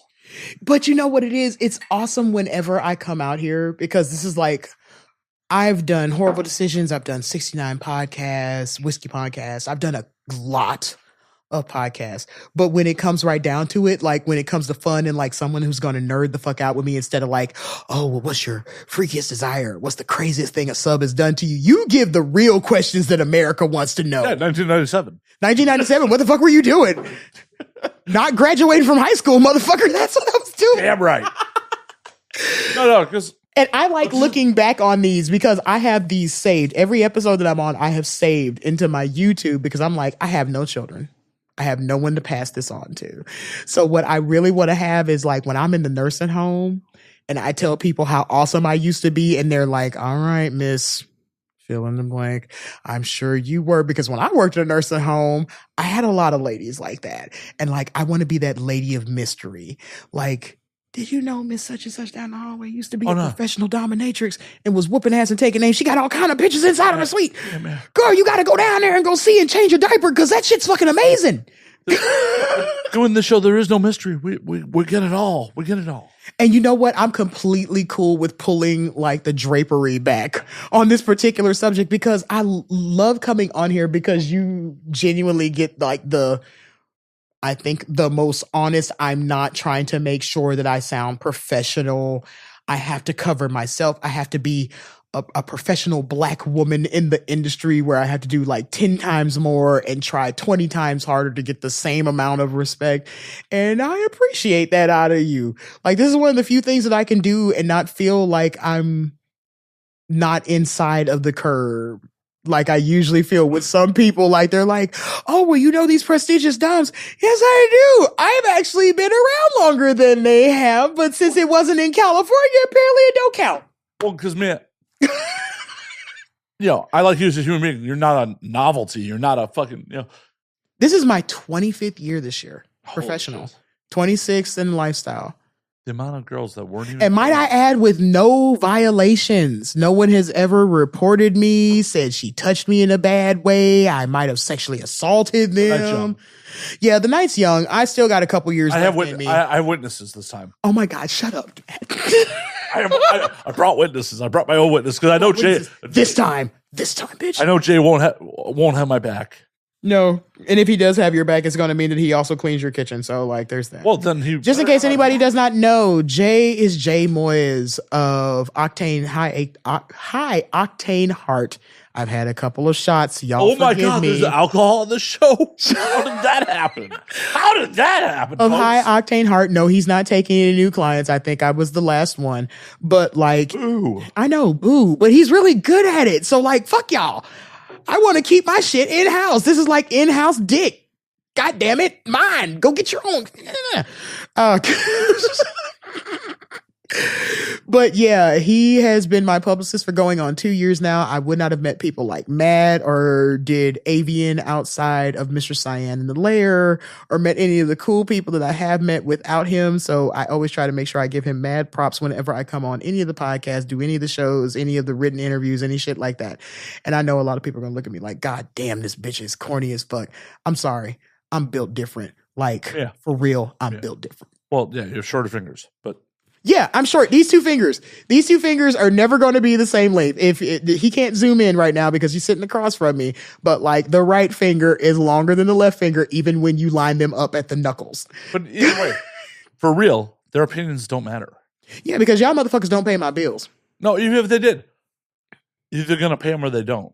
At the end of the day, their opinions really don't fucking matter. Yeah, because if your opinion of me is bad, I bet you I still got to fucking live and pay taxes and do debt and go visit people that I don't like and hang out in spaces with people that I don't like so I can be a grown up and act like I'm a professional. And that's why I love these moments to stop by here and not have to fucking be professional. This is the most non-professional thing that I do and I fucking love it. I don't know how to take that. Take it as a good thing, motherfucker, because it ain't going to get no better.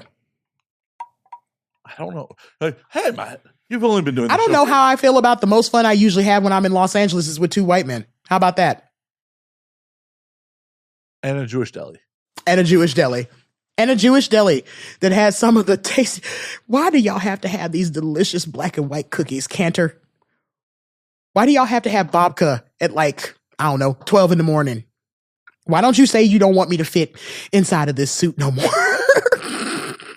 And that is absolutely what we're going to do. The last one that we did, we left from here and Jay, who was the only remotely sober person, was like, oh, let me take these two drunk motherfuckers to get something to eat. Maybe that'll help. It helped. It helped me. It helped me too, but like I was completely complicit in everything else that happened that night. I just wanted to What else happened that night? I just wanted to eat a quarter a pound of of all the corned beef that I could shovel into my mouth without mustard on top of it, and like see if I could shovel a pickle down my throat without choking on it, because that's the kind of gal I am. Mission accomplished? Yes. So I had fun. I don't know about anybody else. Y'all didn't have to have fun. I've learned to be a party girl all by myself. Sia had it wrong. She's like staying up till 2 or 3 or 4 o'clock in the morning. Jay went and did regular Jay stuff while I sat at the house and slept for 6 fucking hours. And apparently my body was desperately in need for, like, plants need electrolytes. Because I sometimes fucking broado. I don't know how to stop. When I get on this whole, like, it's professional. We got to do this. We got to show up for the show. We got to be there early. We got to do the thing. And we're showing up so early that other stuff isn't done. I'm not going to say where that came from, but you already know. How did we show up an hour early at a thing, and that thing had not even put up anything except for their security detail? There wasn't a sign outside. There wasn't, oh, well, you're really early. Well, it said 1:30 was the latest, so I don't. Yeah, they're on porno time. Yeah, and that's what Jay told me. Jay was like, oh, yeah, we don't tell them to be here by 1:30. They'll show up whenever. And they still did it anyway. Yeah, porno time is the thing. No. And you can tell I'm not a porno girl. Like, don't get me wrong. I have made my smut, like I said, xvideos.com. Miss just say red. Genuinely, you'll see that. I have a song on there where I'm using fucking, and I know he told me don't use it anymore, but I'm sorry, until you come to sue me, I'm not cutting it the fuck off because it's fucking funny as fuck. Ray Williams Johnson, Bitch Got a Penis. That plays while I have a boy sucking my dick inside of a hotel room on one of my videos. Perfect. Yes. Because I like making smut, just not the kind of smut y'all might be used to. I make a different kind of smut. You need to come on over and check out the smut and then make up your mind for yourself. Because, like, seriously, all of my videos are over 1 million views now. Well, and it may answer some questions that you didn't even know to ask. Yeah, like, you would be surprised. Everyone is like, I can't get in contact with her. How? I have a website. It has a whole, like, send me a direct fucking message. I look at those motherfuckers. Yeah, I hate to break to you. There's a lot of dumb motherfuckers in this world. You don't have to tell me. I kind of married one. But, like, they don't all have to be, like, super dumb. Because if they do, then guess what? I'm going to fucking eat them. We're going for the vor fetish this year. 2025. Bring on the thighs and legs like KFC chicken. And this is what we're doing. Even though I like Popeyes better. Damn right, Popeyes. But also, that's how I die. Hey, man. Mega Man dies in the end. That's all I got to say. Dorkly. They're falling off. They have not. I just got finished forcing Jay to watch like every Dorkly bit for 2024. Princess Peach, really? Some of them are good. Some of them are good. But, like, you know, and I directly say neat because of the Sonic bits. So, you know what? I'm waiting for, they just got finished doing, this season was the Sonic University. So they're doing season 8. And those of us who are in the know, if you know, you know, if you like Dorkly and Dorkly bits, and like if the Pokedex was 53% to 69% more accurate, you know what I'm talking about. Right. This motherfucker across the table from me knows what I'm talking about. And now we're about to have a nerdcore moment while he checks his phone, because, like, that's the kind of nerd that I am. At X3, I was really mad. I could not find all of my pieces for Storm because I wanted to enter the fucking cosplay competition. The only thing that I had all the pieces from was my Halloween costume that I did, and that was Alcenia Demetress from Resident Evil 8, the fucking village, because you need to be a 9'10" bitch calling motherfuckers man thing while you're randomly walking through a convention and or bar, in my case. Well, that was. I didn't think that one would go over that well because it's all just tits. Everything else is covered up. I mean, no one's ever mad at just tits. No one's ever mad at that. You know what? They do get mad because there was like girls up there with like skin tight catsuits on, and I'm like, I just wanted to be Storm just one more time. And now's a great time to be Storm. Marvel Rivals is a thing. Oh my God. Marvel Rivals and Midnight Suns have been all of my, I'm never gonna call it X, have been my Twitter feed for like the past 2 months. Honestly, that's why I was annoyed that you... Mildly annoyed, not really annoyed, but mildly annoyed that y'all showed up 20 minutes early because I was going to get one more round of Marvel Rivals. Oh my God, you were mad because I stopped you from the game. Yeah, no, I did one round of Rivals. You sound like my husband on Division 2, like, oh shit, you want me time right now? We were like 2 seconds away from stopping the incurrence. Oh, come on, man. Like literally, I had just done a round and we stopped to get drinks. Like, and then you text me like, I'm here. I'm like, I apparently have to go. Because if you had been like 2 minutes later, I would have been batched and not responded. And how the fuck was I sat down there and smoked a whole fucking cigarette, yo, before I even came up, because I was trying to give Jay enough time to come back and like meet up. But I was like, it's like 30 minutes out. I don't want to keep him waiting. Let me go ahead and send him a text message. Oh no, I was going to play Rivals. So I was like, I remember which floor you stay on. I think this looks like it's okay. I don't think that's enough floors. It was one of these 2 floors. I know you live there and I know you live in a corner. That's all I could remember. That's what you get for getting me fucking drunk when I leave your goddamn house. That's when I process the mass majority of the information of where I have been. Well, I know a lot of this episode is in retrospect. When you watch it back, you're like, oh, that's what happened? Or something like that. I love having my day written back to me like notes at a fucking business meeting. That's what happened during my colonoscopy. Want to hear a funny story? Of course.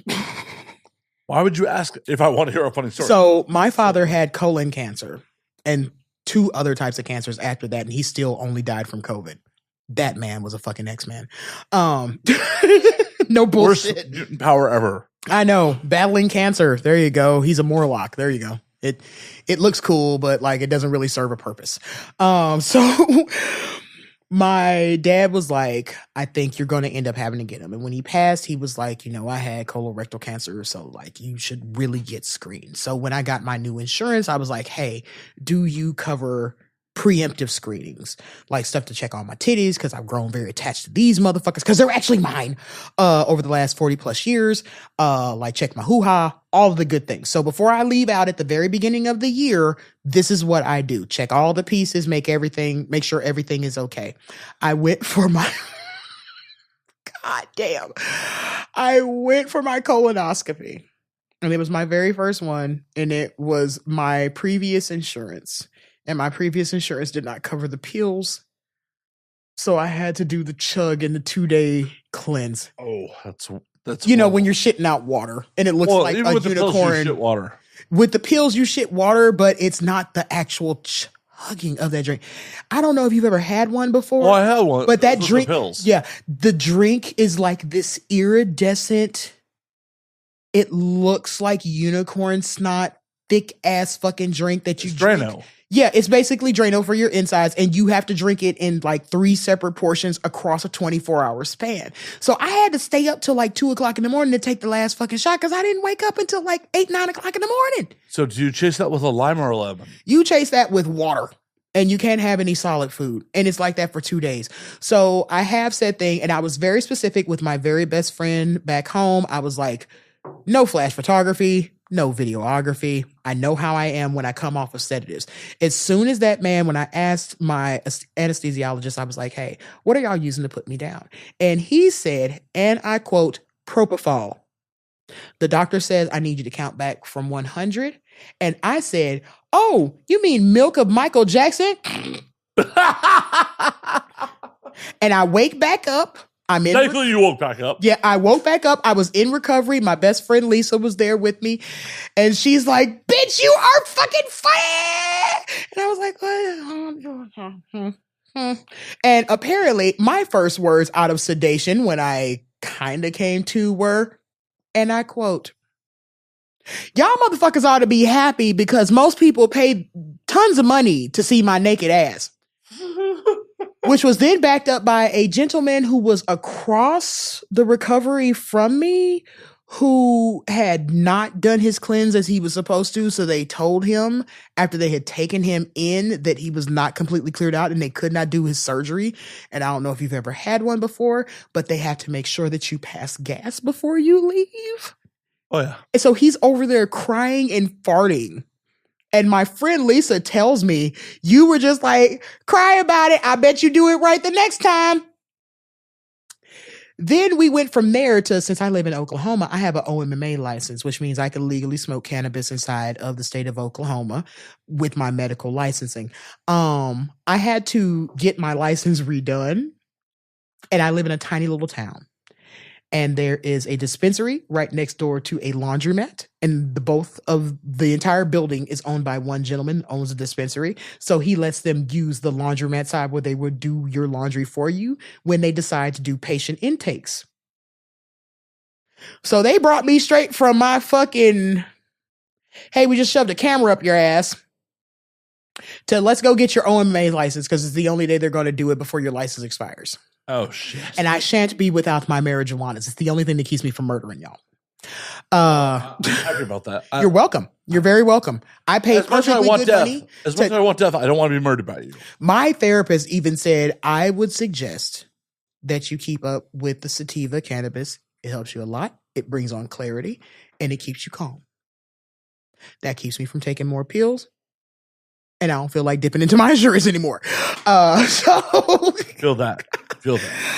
I get to the place. My husband meets me and my best friend at the place with my great niece. She is getting her license for the first time. He's renewing his. I'm renewing mine because we got ours on the same day. Aw, so romantic. And they do this through the tablet. Now, the doctor that they're using just happens to be the same doctor that I originally got my license with 4 years before. You have to do it every 2 years. It costs $100. All right. For $100 for police not to come kicking in my door because I'm smoking a fucking joint, I'll gladly give them that money. Exactly. Investment. Yeah. Easy investment. The doctor is on a tablet and they're doing the, hey, how you doing today? Feeling okay? I see the last time that you signed up for medical cannabis that you said that you had anxiety, depression, and neurodivergency. And my response was, and my husband said he was sitting there the whole time, like, just don't say you just came from the doctor's office. Just don't say you came from the doctor's office. And she was like, well, do you have any problems? I was like, well, I still got, because he's cut on the phone. He had to record me because he said if he didn't record me, I wouldn't believe it. And he was right. So he records me as I'm saying, yeah, I still have the depression every once in a while since dad died. And like the anxiety still gets me. But like, did you know they shoved a camera up my ass this morning? And then they took like 2 polyps out. So I think I totally deserve weed. To which she said, thank you, miss. Here's your last name.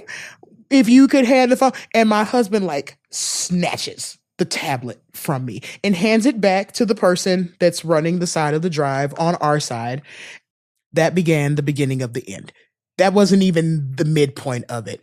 They took me to, I don't know if y'all have this out here in California, but Sonic Drive-In. We have that a lot in the South. Part of civilized California. Okay. Well, civilized California, y'all are missing out on supersonic cheeseburgers covered with chili, onions, extra pickles. No, we're fucking missing chili, out. We're extra chili, and then some bacon. We're and then missing out on the drinks. We're not. Yeah, y'all are definitely missing out on the drinks because their fucking slushes are the shit. Like we're not missing out on the food. We're missing out on the drinks. The fucking food is pretty fucking bomb. It is not. It is. I've eaten at Sonic plenty of times. Bruh, I'm sorry. Chili cheese fries on fucking demand? Yeah, we have Tommy's here in Los Angeles. Oh, bruh, you mean you have a bag of fucking grease? Damn right. Bruh, no. My IBS can't. I can't. My tummy is just like, why? And Mistress Cyan, I love her to death. Today. Every time me and Miss Madison would ask her like, hey, we're getting ready to go out and we're leaving from Sanctuary. Is there anything you'd like to eat? First fucking thing that comes out of her mouth. Junior's, Tommy's. She wants a steak. And that means she wants to drive and go with us and she wants to sit down and eat. Or she wants to fucking bring back an order of chili cheese fries and the greasiest fucking double burger you can. And I still don't understand how she gets through it, but she loves it. And I'm like, hey, if this is what's fighting your cancer or causing your cancer, more power to it, as long as you're fucking happy. Damn but right. She will choke them motherfuckers down like 5 minutes. And I was like, that bag was dripping. Oh yeah, 100%. If the bag isn't dripping, the lady out front when I was ordering my food, I asked the woman, I was like, is there any way I could get like a plastic bag? Because this is blatantly going to explode. Translucent. Yeah, it's orange. It's orange, red, grease, translucent. You can see the paper from your bun diaper. You can see your fucking bottom of your fry container. And you can see your straw inside the bag. And you don't need x-ray vision. Fuck no, you don't.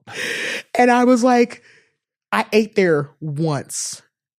Miss Madison, love my sister from another mister. I will never listen to that bitch again for hotel rooms or fucking food inside of LA. Cause when she said, let's go to Tommy's, and I'm like, okay, cool, because I don't know what Thomas is. And she's like, girl, you love chili cheese fries. They got chili cheese fries. And I was like, bitch, let's go. And then I get there and I get my, okay, back in Memphis, we had a place that was much like this. It was late night. You just came back from the strip club eats, and that was the only time you ate that shit because you did. It's like that don't feed after midnight picture of you at Taco Bell. Shit. Yeah, it's that, hey, this is a mugwai. Don't feed it after 12. And if you do, don't feed it from fucking Taco Bell. Tommy's is that. Oh, no, for sure. I ate Tommy's tonight for the first time in like years. I ate the fucking fries, and I've never been so sad about my GI tract. And now I know why I needed to get that goddamn colonoscopy, because I ate that shit on purpose of my own free will. I should have known better. See, Mia, I've never steered you wrong on late night food in this town. No, I've never steered you wrong, because when we left, I said, I want corned beef. And Jay said, Cantor's is still open. No, I definitely was the one who said No, you weren't. Jay? Swear to Jeebus. I believe that was on me. What I said was, I'm hungry. What you said was, I could use a sandwich. No, I would never say I could use not sandwich. What do you call damn thing? You said I could eat. And I was that's like, definitely a Matt Slayer. Yeah. Line. He was like, I could eat. And I was like, Jay, is the Jewish deli still open? Because I thought I saw a 24-hour sign I am on it. definitely because sure. The last time I went with Mama and Jabber, they were like, "Oh, you should totally go there in the middle." I definitely believe I recommended Cantor. Well, if you recommended, you didn't pay for my food, so what does it count for, motherfucker? An experience. I had already been there. Obviously not. Way before I even thought you were a thought out of your daddy's sack. I had already eaten there. I'm old enough that I was in existence. Before I had the idea that it existed, no, you weren't. I didn't know you existed. You know, it's very Schrodinger's cat. You don't count until I know you exist. Everything else is insequential. You're a non sequitur until I finally decide to recognize you as a thing. Unfortunately, you have recognized me as a thing. I'm stuck here forever. I've recognized you as a man thing. That's why I wanted to be Alcinia Demetrescu. Oh, funny. I'm stuck with you for life, Mia. Stuck with you for life. He treats me like I'm his friend from like when we were in grade school. He doesn't actually text message me to see if I'm okay or anything like that, but I'll message him and be like, hey, you all right? Is your house on fire? Are you okay out there? Like, I sent that message to everybody, and I was like, I didn't realize just how many friends I had on the West Coast until the fucking fire. And I'm going through my phone book, and it's just like, oh, I got to message Jay. I got to message Matt. I got to message Cyan. I got to message Jabber and everybody else. And I'm like, it's like half of my fucking phone book just y'all. Yeah, you should live here. No, the fuck I shouldn't. That's why y'all motherfuckers is on fire.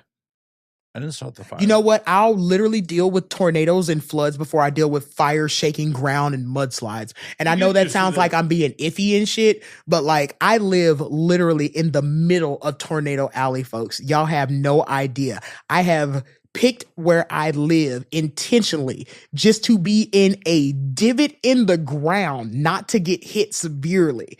I did my due diligence and my homework before I moved into my home, and I have found out nowadays, people just like, can I afford it and can I live there?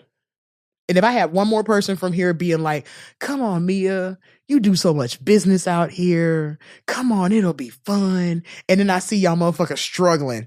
$25 worth of gas gets you not even a quarter of a tank. I can fill my car up for $35 and I have an SUV back home. Well, yeah, I don't want you to move here. I want editing work. So if oh my God, shut up. You won't have money if you move here to pay for my rate. Oh my God. He's like, I just want you for your money. You could eat my pussy or something first. God damn. Is that on the table? Fuck. I don't know. Am I on the table yet? I don't know. We just gonna have to move this larceny bottle and this 1800 tequila reposado, but like, I can make it work. I don't know what you doing. Well, apparently I have to eat the Don't make me offer you a box lunch at the Y like it's 75. I will. I'll do it. I'll do it in a minute just because ain't nobody seen it and we don't know exactly how much YouTube will let us post.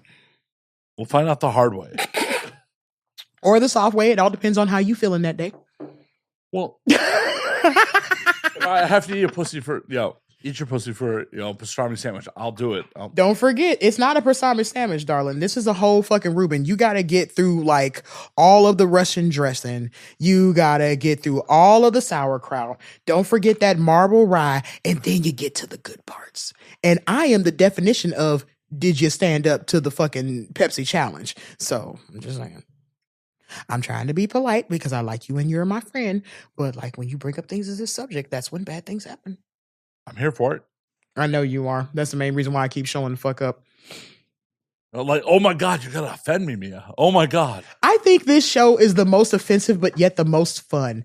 It's like we don't condone child violence, but we do find it fucking hilarious. Oh no, I would give them both knives. I love Team 4-Star shout out, just in case. I don't think anybody from Team 4-Star is watching this show, but just in case, Takahata 101, I fucking love you.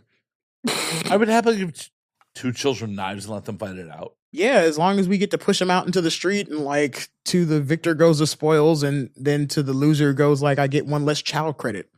Right? I write them both off on my taxes though. I don't know.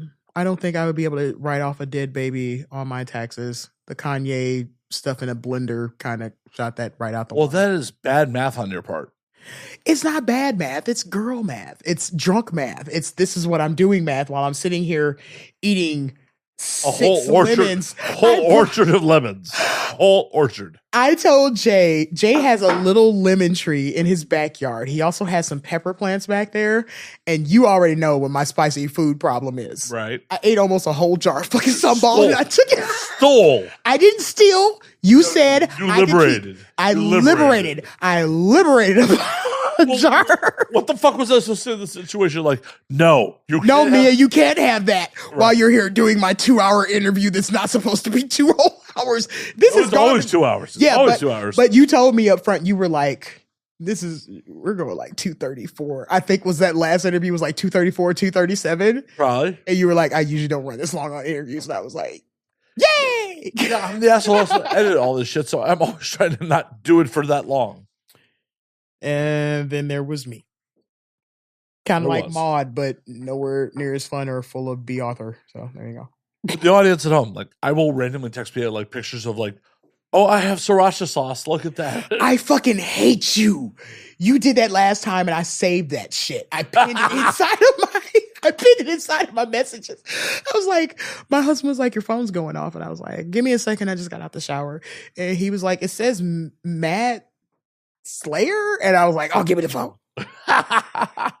And I was like, Matt, that's the guy I did the interview with the last time I was out in LA. And he was like, oh, that shit was hilarious. And I was like, yeah. I just want to see what the fuck he sent me. And it's like you with the jar of, not sriracha, it was the jar the sauce. of the sriracha sauce. Yeah. And I was like, that's why I ate that motherfucker's jar of sambal. Because he didn't have my fucking tequila like it was supposed to be prepared and ready. Like, you knew I was coming, goddammit. Don't be that person.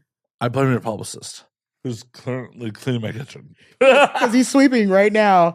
I wish y'all could see this. This is the most adorably adorable. Just to let y'all know, I have the world's best cat publicist.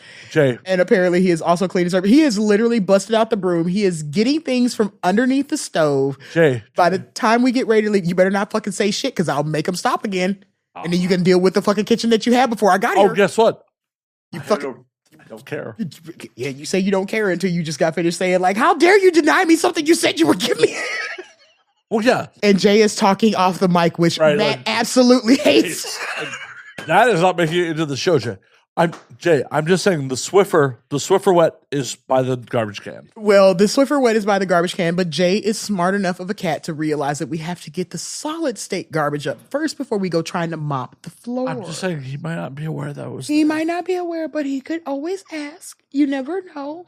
And just to let y'all know, Jay is not my slave. He is not my submissive. He is my publicist, and he just happens to actually love Matt. He brought a roll of paper towels because the last time I don't know why he Matt had no paper towels. I do not understand. Because you gave his client a fucking chance to be on your show. You didn't act like an asshole dick who didn't know that I was worth anything to like make you some fucking money while we were AVN 2021. It was 23. 23. Yeah. Oh, it was 23. It was 23. Damn.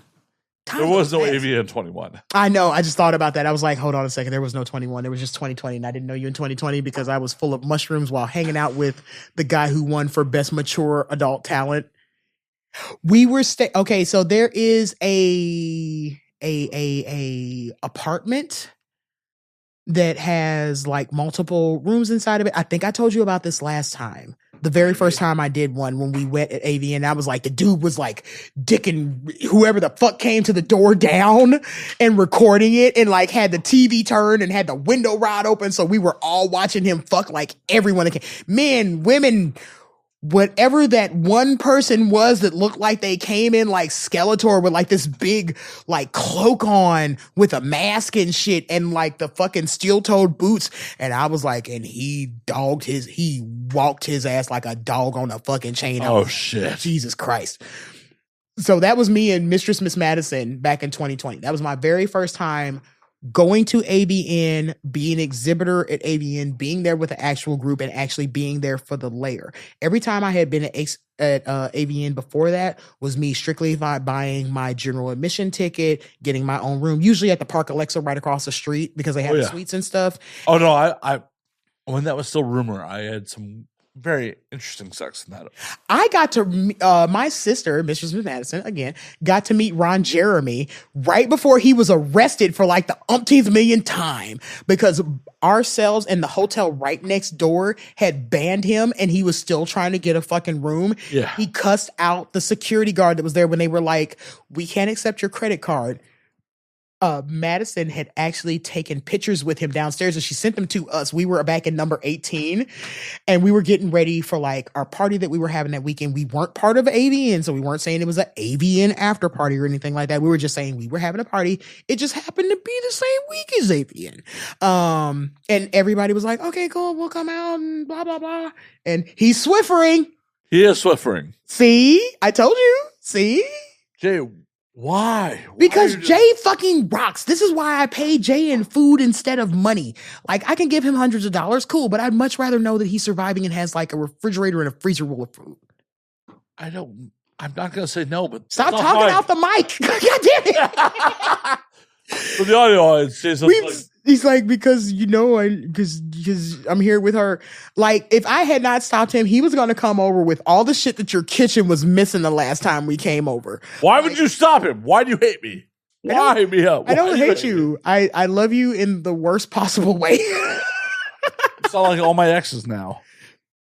You're welcome. All my exes are like, I love you in the worst possible way. At least they're not all in Texas. They be right above me and I'm their hat. No, a lot of them are here in LA and it's confusing. I think this is like shot number 7.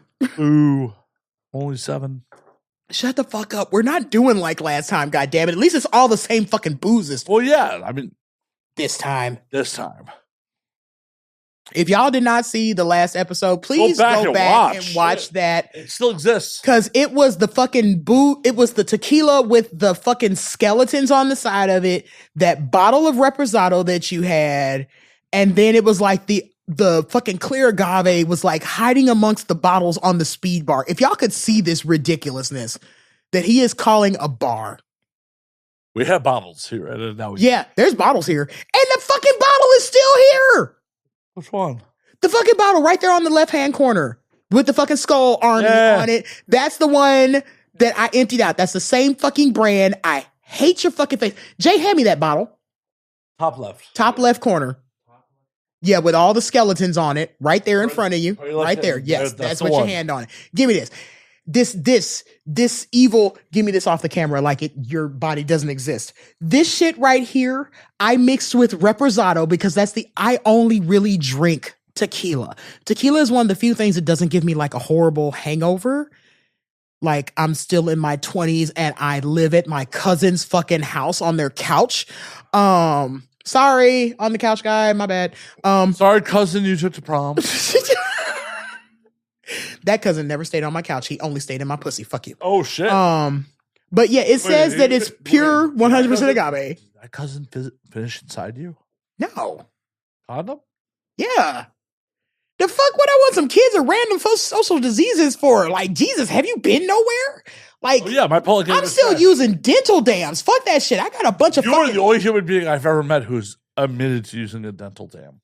The only human being. Dental dams, plastic wrap, motherfucker, I want you near my pussy, but not like that. I just need this nut. Like, I don't know exactly how hard it is for you to stimulate my clitoris while not chewing through the plastic, but if you could do that, that'd be awesome.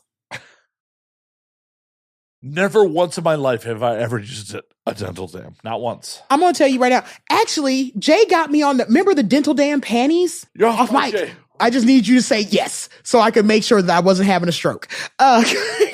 But yes, there was a company that I believe wanted me to actually do a write-up, but they never sent me the fucking panties. But they had a pair of panties that were made as a dental dam. They were thinner in the crotch just for that. I have to turn the mic around because I just noticed that like my sound was a little bit off. Yeah. That's why you have headphones. Yeah, that's why I was like, oh yeah, look at me paying attention. Third time is a charm. But yeah, the dental dam panties were made by the same company that does the Splendies that are the cycle panties. And I was like, wow, that's pretty neat. And then I tried a pair because I bought them myself off of their website just to try them out. They're not half bad. I had a very, very, very, very, very enthusiastic stripper from New Orleans that tried to find out exactly how much her dental dam panties could go. She was very sweet. She spilt my cocktail in my lap by accident at the strip club. That's one way to get your pants off. And then, yes, it is. And then she was like, oh my God, I'm so sorry. Let me get you another drink. So sorry. Let me take your pants off. No, she was like, let me get you another drink. And then the club shut down. And then, you know, much like when I got kicked out the Home Depot. Same deal. I have no good or constructive stories for any of y'all. Oh, Lord, I just noticed that I am super slurry now. Oh, my God. Shut the 2 hours into it, and now we drink. You're like, oh, I've been drinking. Oh, my God. These things have, how did alcohol end up inside me? You know what? You know what, sir? Shut up. It's not a very good podcast if I shut up. Just FYI. Well, I could do like you did at fucking X-Men and just take over your podcast. It's the Mistress Mia Darque show. I handle post. Not. You don't. You can still handle post. Hey, you never know. I might be what brings up your algorithm, motherfucker. I'm sure you will. I'm delightful. I'm delovely. I'm made by delight. It's like 1997. Leave me the fuck alone. I'm trying to live when in the house. Yeah, groove is in the heart, and I'm trying to live long alone and far away when it was like cool to just be, you know, in your skin. Those are the days that I want back. I want the days of like, hey, we used to go somewhere and nobody got shot. I still have. How many times did you go out and people get shot? I have a slug in my back, remember? No. I have literally a 22 slug in my shoulder. And I have a hole that comes out underneath my left breast from when I was shot when I was 12. Well, and then I went back and set that girl's house on fucking fire and went to fucking prison in the Scare Straight program for a year, damn near a year and a half. 100% you shouldn't have been in the club at 12. Yes, but also I should not have been 6 foot tall when I was 12. I look like a grown ass motherfucking woman. I did not have a baby face. I had my mother's face. And my mother's face got me into so much trouble, y'all. I can remember going to the casinos in Mississippi when I was 16. And no one ever asked me for an ID. No one ever asked me about my jackpots if I won anything. I had a cell phone. It was by the minute. My ex-boyfriend, the same one I clipped my finger off with, was who got me to the casinos because he was an avid gambler. So, like, yeah, I don't know how many times I got to say this. I was built different. Are you literally doing dishes in the dishwasher? Apparently he is. Oh my God, I love my cat Publicist. You better love my cat Publicist. You don't have to say it, but you better fucking fill it in your heart like Christmas, goddammit. Oh, some of that shit I have to stop because he's like literally washing your dishes. I know. He's cleaning off your countertops. That's wild. Just to let y'all know out there in like Liberty Land, this does not happen at his house. I don't know how many times, 2 times at a bare bones minimum now, we have come over here in this kitchen. Like, y'all have to understand, Matt's place is beautiful. If it was lived in anybody other than Matt. Damn right. Damn right. Like, what do you get? You come in through the front door, there's a speed bar. You look into the kitchen, it's wrecked. We stopped long enough to make food, and then we left out of it like a dad going to get a pack of cigarettes and a gallon of milk. Yep. No. The floors aren't horrible. He only had to sweep a little bit of stuff up, but they definitely are now whiter now that he's Swiffered them. Why they gotta be white? I don't know, because you Caucasian? What the fuck? What you want from me? I don't control the floor. Would you prefer that they be, I don't know, Southeast Pacific Asian? Yes. Okay, cool. He has Southeast Pacific Asian floors now, ladies and gentlemen, when he had like, I don't know, Sub-Saharan fucking floors before. They were not Sub-Saharan. Goddamn. Hey, bro, I'm just saying, Jay's not leaving behind any spots on the floor with his fancy schmancy boots on, so. Good on him. They were a little Sub-Saharan. At a bare bones minimal, they were a little Middle Eastern. I plead the fifth. Yeah, plead the fifth. He pleads the fifth because he doesn't understand the rationale of what amount of brown his floors were before my publicist Swiffered them motherfuckers. No, I just don't want to admit it on the internet. I know better. Oh my God. The floors were a wee bit dusty. They had a little bit of stuff, but I'm fairly sure by the time we get done with this, your kitchen's going to look like an actual kitchen and you're going to be like, what the fuck? And then I'm going to come back for interview for it. It's going to be right back where the fuck it was. Oh, no, it'll be worse. It'll be worse. Don't make it worse because then I'm going to have to bring like an actual cleaning sub with me. Then I'm definitely going to make it worse. And that's going to turn into a whole thing because I will literally bring a boy in here, make him clean your whole fucking apartment while we sit out on the porch, smoke. You smoke your cigars like the one I just brought you. And like I have cigarettes and weed the whole time. And we'll be here for like 5 hours after the fucking interview and be like, hey, whatever the fuck your name is, you done in there yet? Oh, don't break nothing unless you have money for it. My floor will be Nigerian at that point. I'm gonna choke. I fucking love this place, but I can't believe he gave me this. Like, I just want to know who is drinking this because when I drank this shit, it was so rough. That shit burnt going down. Damn right it does. Damn right. Remember, because what I said was like, I could see why there's like a whole war and this motherfucker's riding a goddamn chicken. This shit is rough and rugged. This is some R&R ass shit. Remember R&R when you first started drinking? Oh, why are you pouring yourself some? I'm not. I just want to smell it because I remember that it had the plug on it. Yep, that smells like moonshine and nope. I have a jar of real moonshine we could get into. Bruh, if I bring, you know what? Let me do this show one more time. I'll bring you some real moonshine. No, that is real moonshine. That's from Kentucky. Let me see it. Oh, God damn it. Now you have to take your heads. Jay, you have to come in here and he has to tell you where the bottle jar that is under the can, please. That is the one, yes.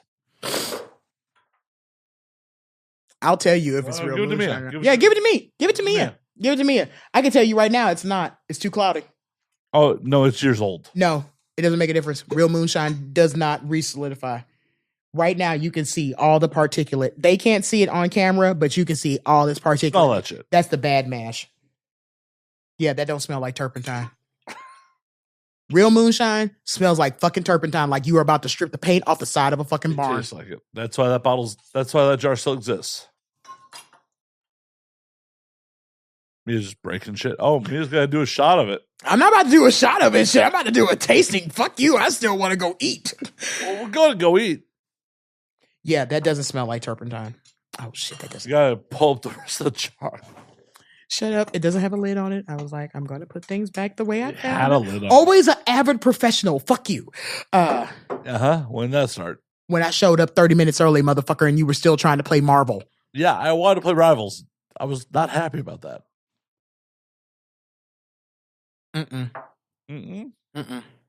I will bring you some stuff that will literally make your eyeballs feel like they're flipping inside out that might set you blind. Perfect. And I know a blind man who makes it. That's the worst fucking part. He is a blind man that plays the piano for a blues group in Oklahoma, and he makes his own moonshine. And I can tell you right now, he gave me and my husband some outside of the Legion, the VFW Legion. Oh, shit. And I smelt it and I was like, this feels and smells like it could strip the paint off of a barn. And he said, if you toss it on paint, I bet you that paint will come off. And I was like, is this what sets you blind, sir? And he's like, I played the fifth.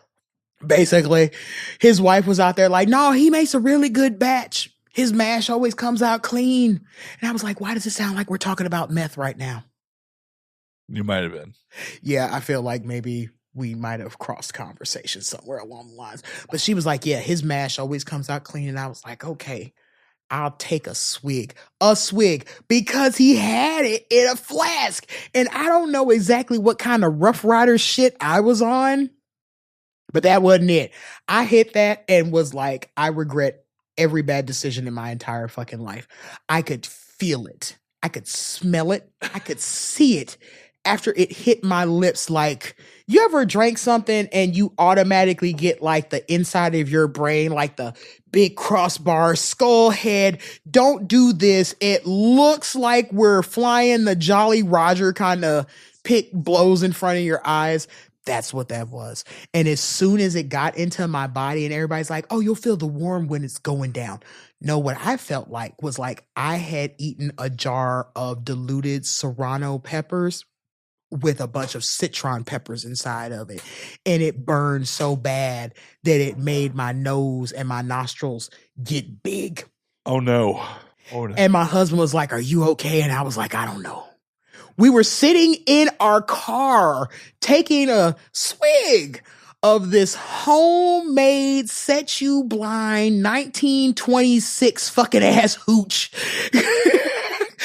And I could tell you right now, the smell of it was enough for my brain to be like, red flag, red flag. This is death. This is how you die.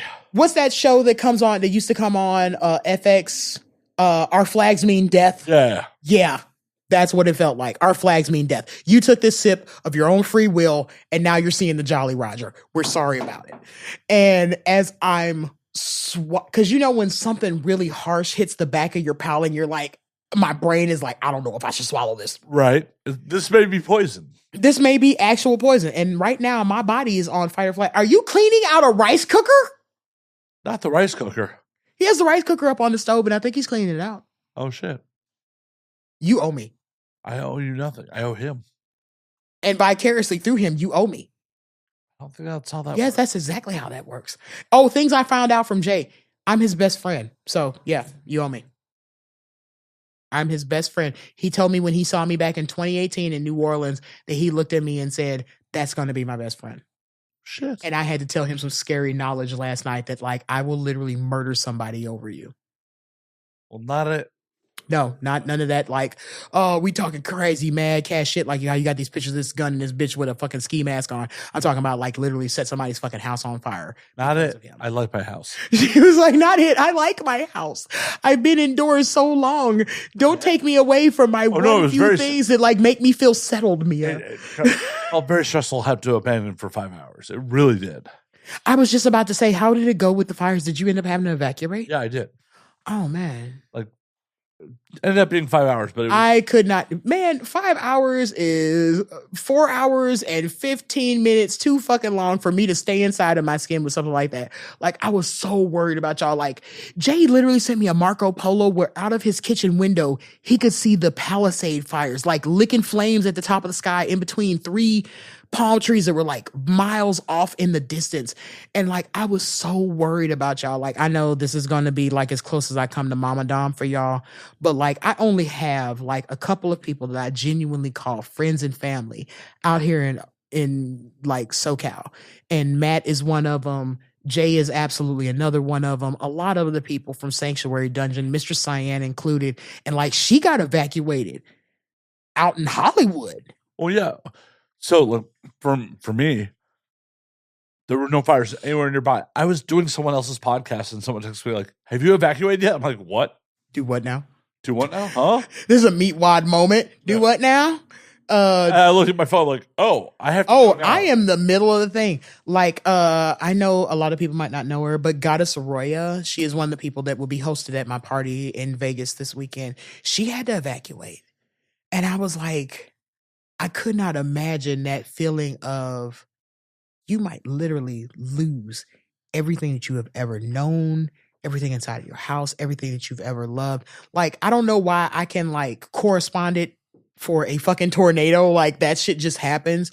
But like fire just come over a goddamn hill and we can't stop it. And like it literally went in like such a short amount of time to like there's nothing anywhere near us. So like, oh, you have to go now. And I literally packed up everything that is my production gear. I was just like, I packed my car full of my livelihood. I also illegally concealed carried a gun. I'm just like, fuck y'all, I need this in case of the apocalypse. Fuck y'all. I just bought myself a CZ Escort shotgun, 16 gauge for Christmas. That was my Christmas present to myself this year. That's such a small gauge. I don't need it to be big. If I needed a big fucking titties like I have on fucking Resident Evil 5, then I'd have got me a big fucking titties. I need something that's going to take your ass at close range because I want to see you when you go. Because you done came that close to me, I want to watch you when the light goes out of your eyes. Sure. I want to see you flying off the back porch like fucking Beatrix Kiddo. That's what I want to see. And be happy if I don't fill this motherfucker up full of rock salt. That's sadistic. I'm sadistic. Fair enough. I rolled dirty with my fucking, my MP40C. I was just like, you know what? My entire livelihood is in this car right now. Like, I'm feeling like and that's the part that threw me off so much. Like, I understand it. Like, we can have a flash flood warning where I'm at. We can have a tornado warning. But we get a little bit of time. For y'all, that shit was like, oh, there's a fire that just popped up here. Oh, your house is on fire. Yeah, it literally went from... There was no in between. No, it literally went from, oh, nothing's within 10 miles to me to like... And it's on top of your house. Yeah. And just in case you didn't know it was on top of your house, like now you know it's on top of your house. Went up to the roof and it's like, oh, it's rolling down the hill. Gotta go. I don't want it to come rolling down the hill. I don't want to be in this particular situation. I have drank a half a fifth of fucking tequila. I don't know how much whiskey I've drank, so it's perfect. Because one of your bottles was about to be empty, and now this one, the second one, is about to be empty. What is this? Larceny. I didn't even ask. Is it good? Duh. Hey, bro, I tasted that last shit you were drinking, and I was like, I was not impressed. Well, I'm not here to impress you. Yeah, it does smell good. Tasty. Like, I'm a super chemical sensitive kind of person, so like I can smell like you're like fucking Daredevil with the fucking whiskey. Shut the fuck up. I do that. It's like I can.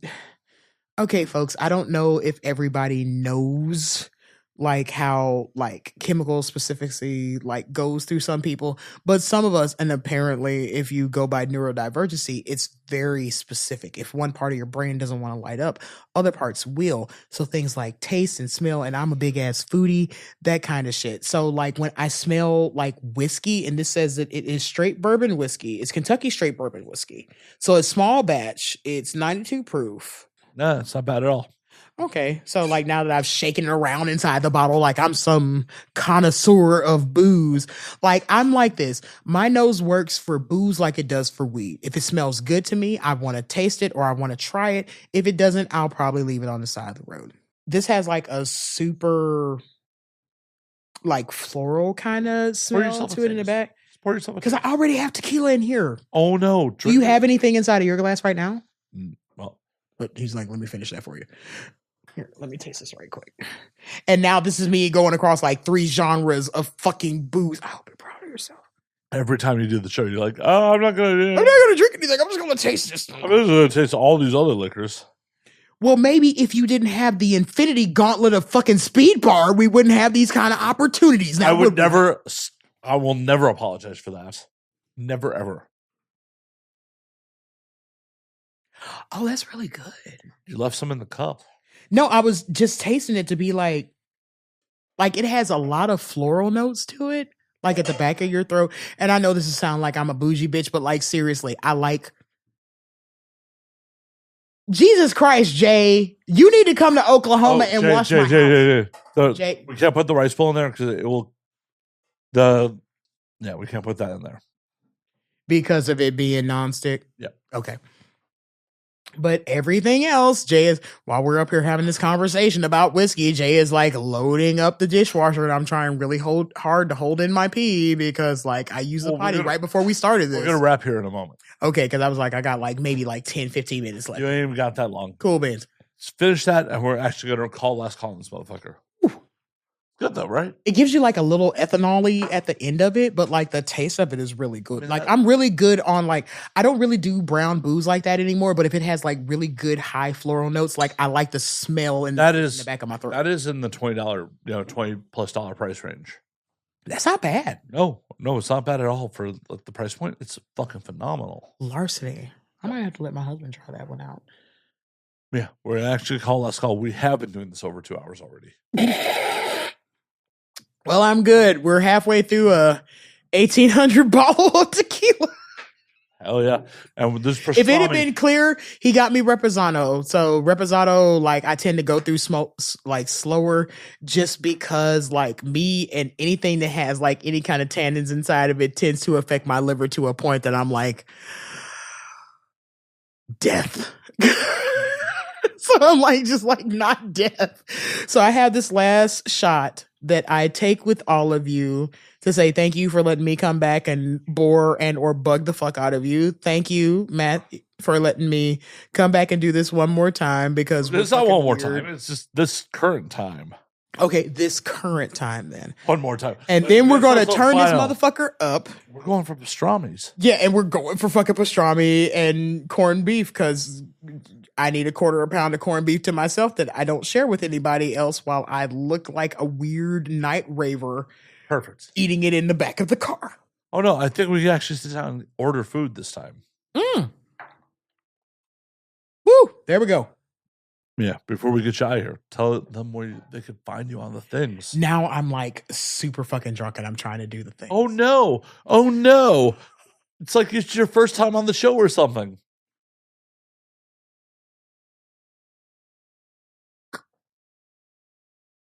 Oh my God, you've never done the show before. You don't know how this goes. Shut the fuck up. Welcome to Mistress Mia Darque's first appearance on the podcast. You know what? Suck a bag full of baby dicks. Not my jam. I am Mistress Mia Darque. You can find me on justsayred.com.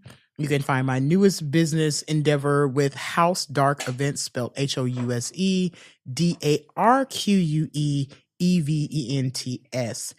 I am out here in these streets trying to give you a professional, well-catered version of kink and fetish where everybody can indulge, everybody can have like their say-so, tops, bottoms, middles, in between, switches. I don't care. Bring your hard-earned money. I will give you a show. Damn right. And don't forget about DomCon. We'll be having it in June. I will be out here 2 weeks before that, staying with my awesome publicist who is now washing the pots by hand inside of Matt Slayer's kitchen because Matt Slayer's kitchen looks like Matt Slayer's fucking kitchen. It does. And it needed a cat to come and make it better because I have the best cat publicist at highoctaneheart.com. My publicist doesn't even clean up this much. I'm just saying, like, man, if I told you the other day when I first got here from Oklahoma, what did I make for dinner? I made collard greens from scratch, pork chops. Where's my fucking invite? Hey, baby, if you want food, you need to let me know before I get here because you already know I will put it together. I have literally taken a hotel room and done an entire sushi bar. Yeah, this is me telling you right now, where the fuck was my invite? Well, I'm telling you right now, when I come the fuck back out in May, if you want something to eat, you better say something to a fat bitch. I'm saying something right PHAT, pretty hot and motherfucking tempting. I am saying shit right now.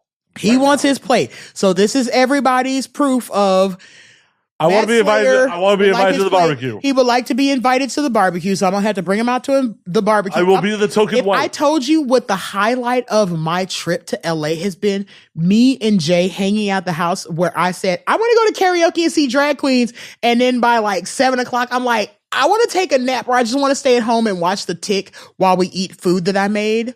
Because last night I made Tick or live action Tick. Live action Tick. The last one that they did back in 2016. It was actually pretty good. It was on Amazon. It is on Amazon. No, it was pretty good. And at first I told him, you know what, this fucking's gonna suck because y'all are trying to put like Batman, dark and brooding with like the comedy of the Tick being like, you know, the Tick and deflate. And they don't have Deflator Mouse. They don't have American Made. And I was super pissed off until they had this dude named The Terror. And it's the fucking, it's Riff Raff. Yep. From fucking Rocky Horror. From Rocky Horror. And I'm like, just to let y'all know, I have a Rocky Horror picture show tattoo on the left side of my ass for my baby girl Janet, and it says "Damn it, Janet," and it's the licking lips. Perfect. Cause it's me. Cause I can't. It's either full full retard or go home. Damn right. And that's what we're doing. So hell yeah. Yeah, we'll do it again. We're gonna call rap because we want pastrami in this motherfucker. Yes, I am getting hungry. I definitely. And I think I've eaten my last little piece of like Meyer lemon. There's a lot less tequila in this bottle. I appreciate y'all. I love y'all. Thank y'all so much for letting me be on the show. And thank you, Matt, for having me back on the show. Always my pleasure. Woo! Thank you for coming back. Until next week, drink up, motherfuckers.